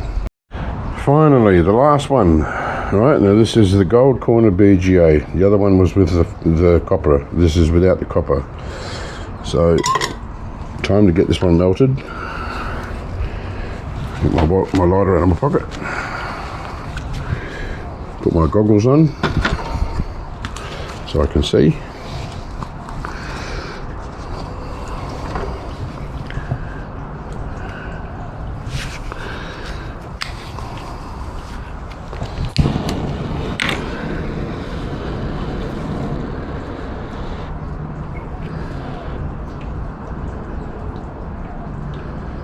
I don't know why I cranked these up so tight when I was turning them off. It's too hard to get on now. There we go.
For those of you who are getting bored, I'm sorry about that.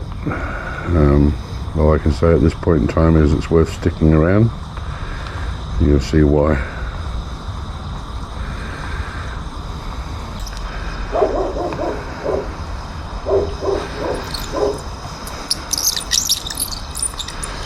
Well, there's the little bead.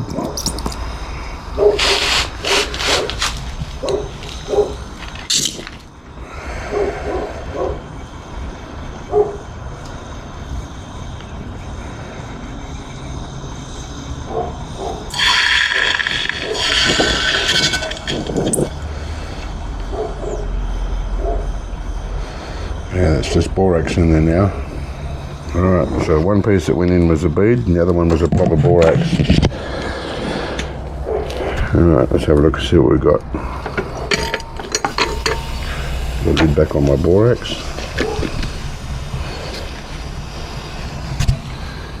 This is the blob of borax. There's nothing in that. And this is the bead. There's a couple of them. I'll have to melt this together.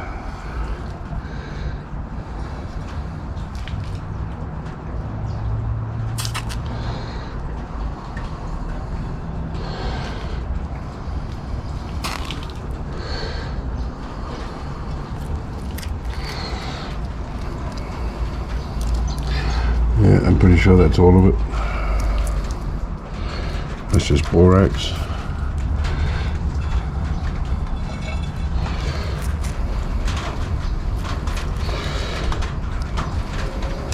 Yep. Alright, so I'll just melt those two bits up.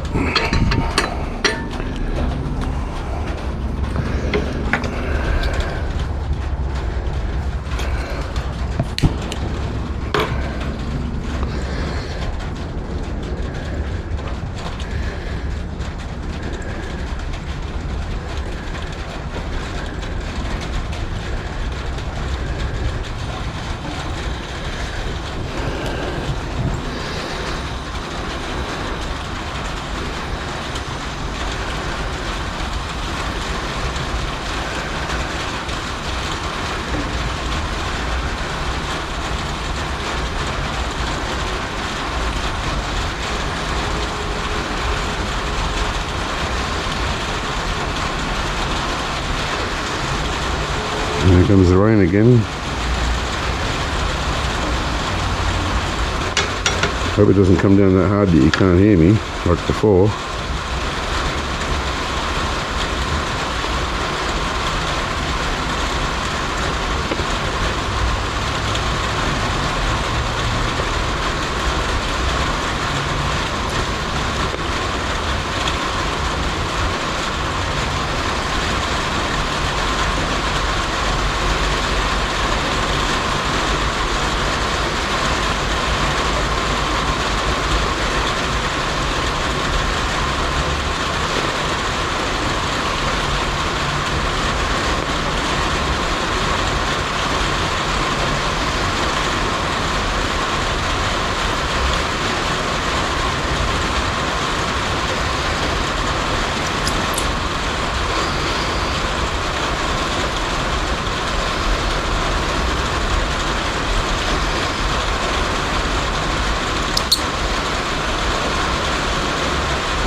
Alright.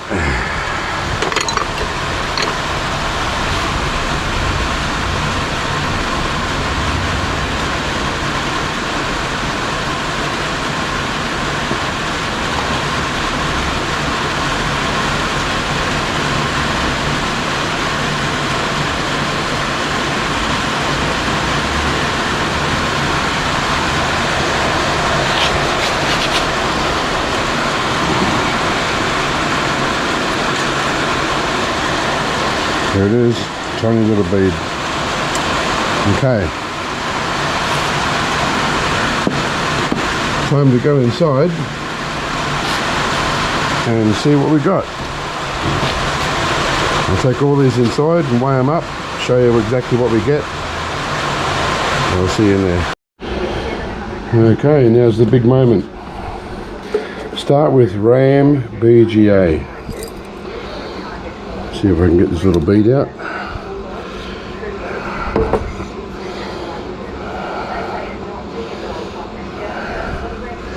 Alright, let's see what we've got. It's a little bit dry, I just dried on my shorts. A little bit wet, I mean, so I'll dry it. Alright. 0.26. 0.26 for the RAM BGA. Alright, leave that one there. The next one, gold corner BGA versus RAM. So this is the one we want.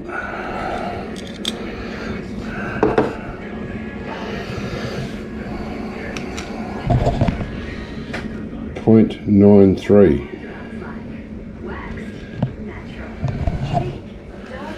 You can clearly see that's bigger. Look at the two of those. Clearly. Now the gold corner BGAs on their own. The bead's that small, I can barely grab it.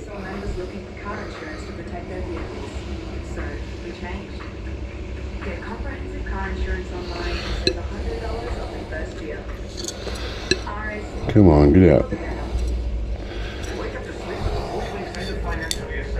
There we go. Gold corner BGAs.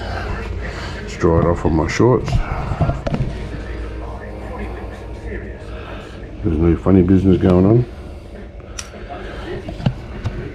0.19. I'll set that one in front of that. And gold corner BGAs with copper. Now remember, there was the same weight, same amount. 0.20. So you can see that there's no difference. I didn't expect it to be exactly the same, like to the T, because different manufacturers put different amounts, the age of the chips and so on. So I thought that they would be fairly similar, and they are. But this one here, clearly, tiny little bead, bigger bead. Gold corner BGA versus RAM BGA. Doesn't get much clearer than that, guys. Now, I'm going to say something now which is important. You guys are going to need to know it in the future. I've waited till now because not many people watch videos to the very end. So this is their bad. When I hit 2,000 subscribers, I'm going to actually give away a gram of gold. Not solution, no trickery. It's going to be like this, a little bead of gold, 1 gram of gold.